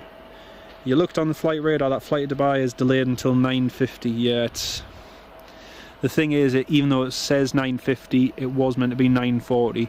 But as you can see, the cargo loaders are all still there, and it's not going anywhere at the moment, unfortunately. Which is a bit of a shame. Anyway, folks, a big thank you again to each and every one of you who's tuned in this evening. I really hope you enjoyed it. It's a lovely pink sky over there to the northwest. As you can see, the sun is just setting now, and yeah, it's been a lovely evening, and it's been nice to have so many of you on board. So thanks again, and I'll hopefully try and get live again in the next week or so, and I'll schedule it in advance. If you'd like to subscribe to the channel, please feel free to, and if you hit the notifications, it'll alert you when I schedule the next live stream, and that way, if you can be there and if you'd like to watch, then you'd be most welcome to. And again, thank you to everyone who's joined in the live chat. It's been great. It's been really, really good. Right, I'll say a quick few goodbyes before I go. Laura Coyle, thank you very much. Take care of yourself. We'll see you next time. Sam Chippers, they're going to move the jet bridge. Yeah, it's still not moving, sadly, mate. The lights aren't flashing or anything, so no activity, I'm afraid. And they're still waiting to load a pallet by the looks of it. I'm not sure which one, but yeah, it's a shame. And Chippers, Paul, Eddie, everyone, thank you so much to each and every one of you. Claire Martin, good night, take care, and yeah, thanks to each and every one of you who's joined the live stream today, and we'll see you in the next one. Once again, folks, thanks for all your support. Have a great weekend, whatever you get up to, and we'll see you in the next one. Thanks very much for watching from Newcastle International Airport, Friday the 15th of July 2022. Good night.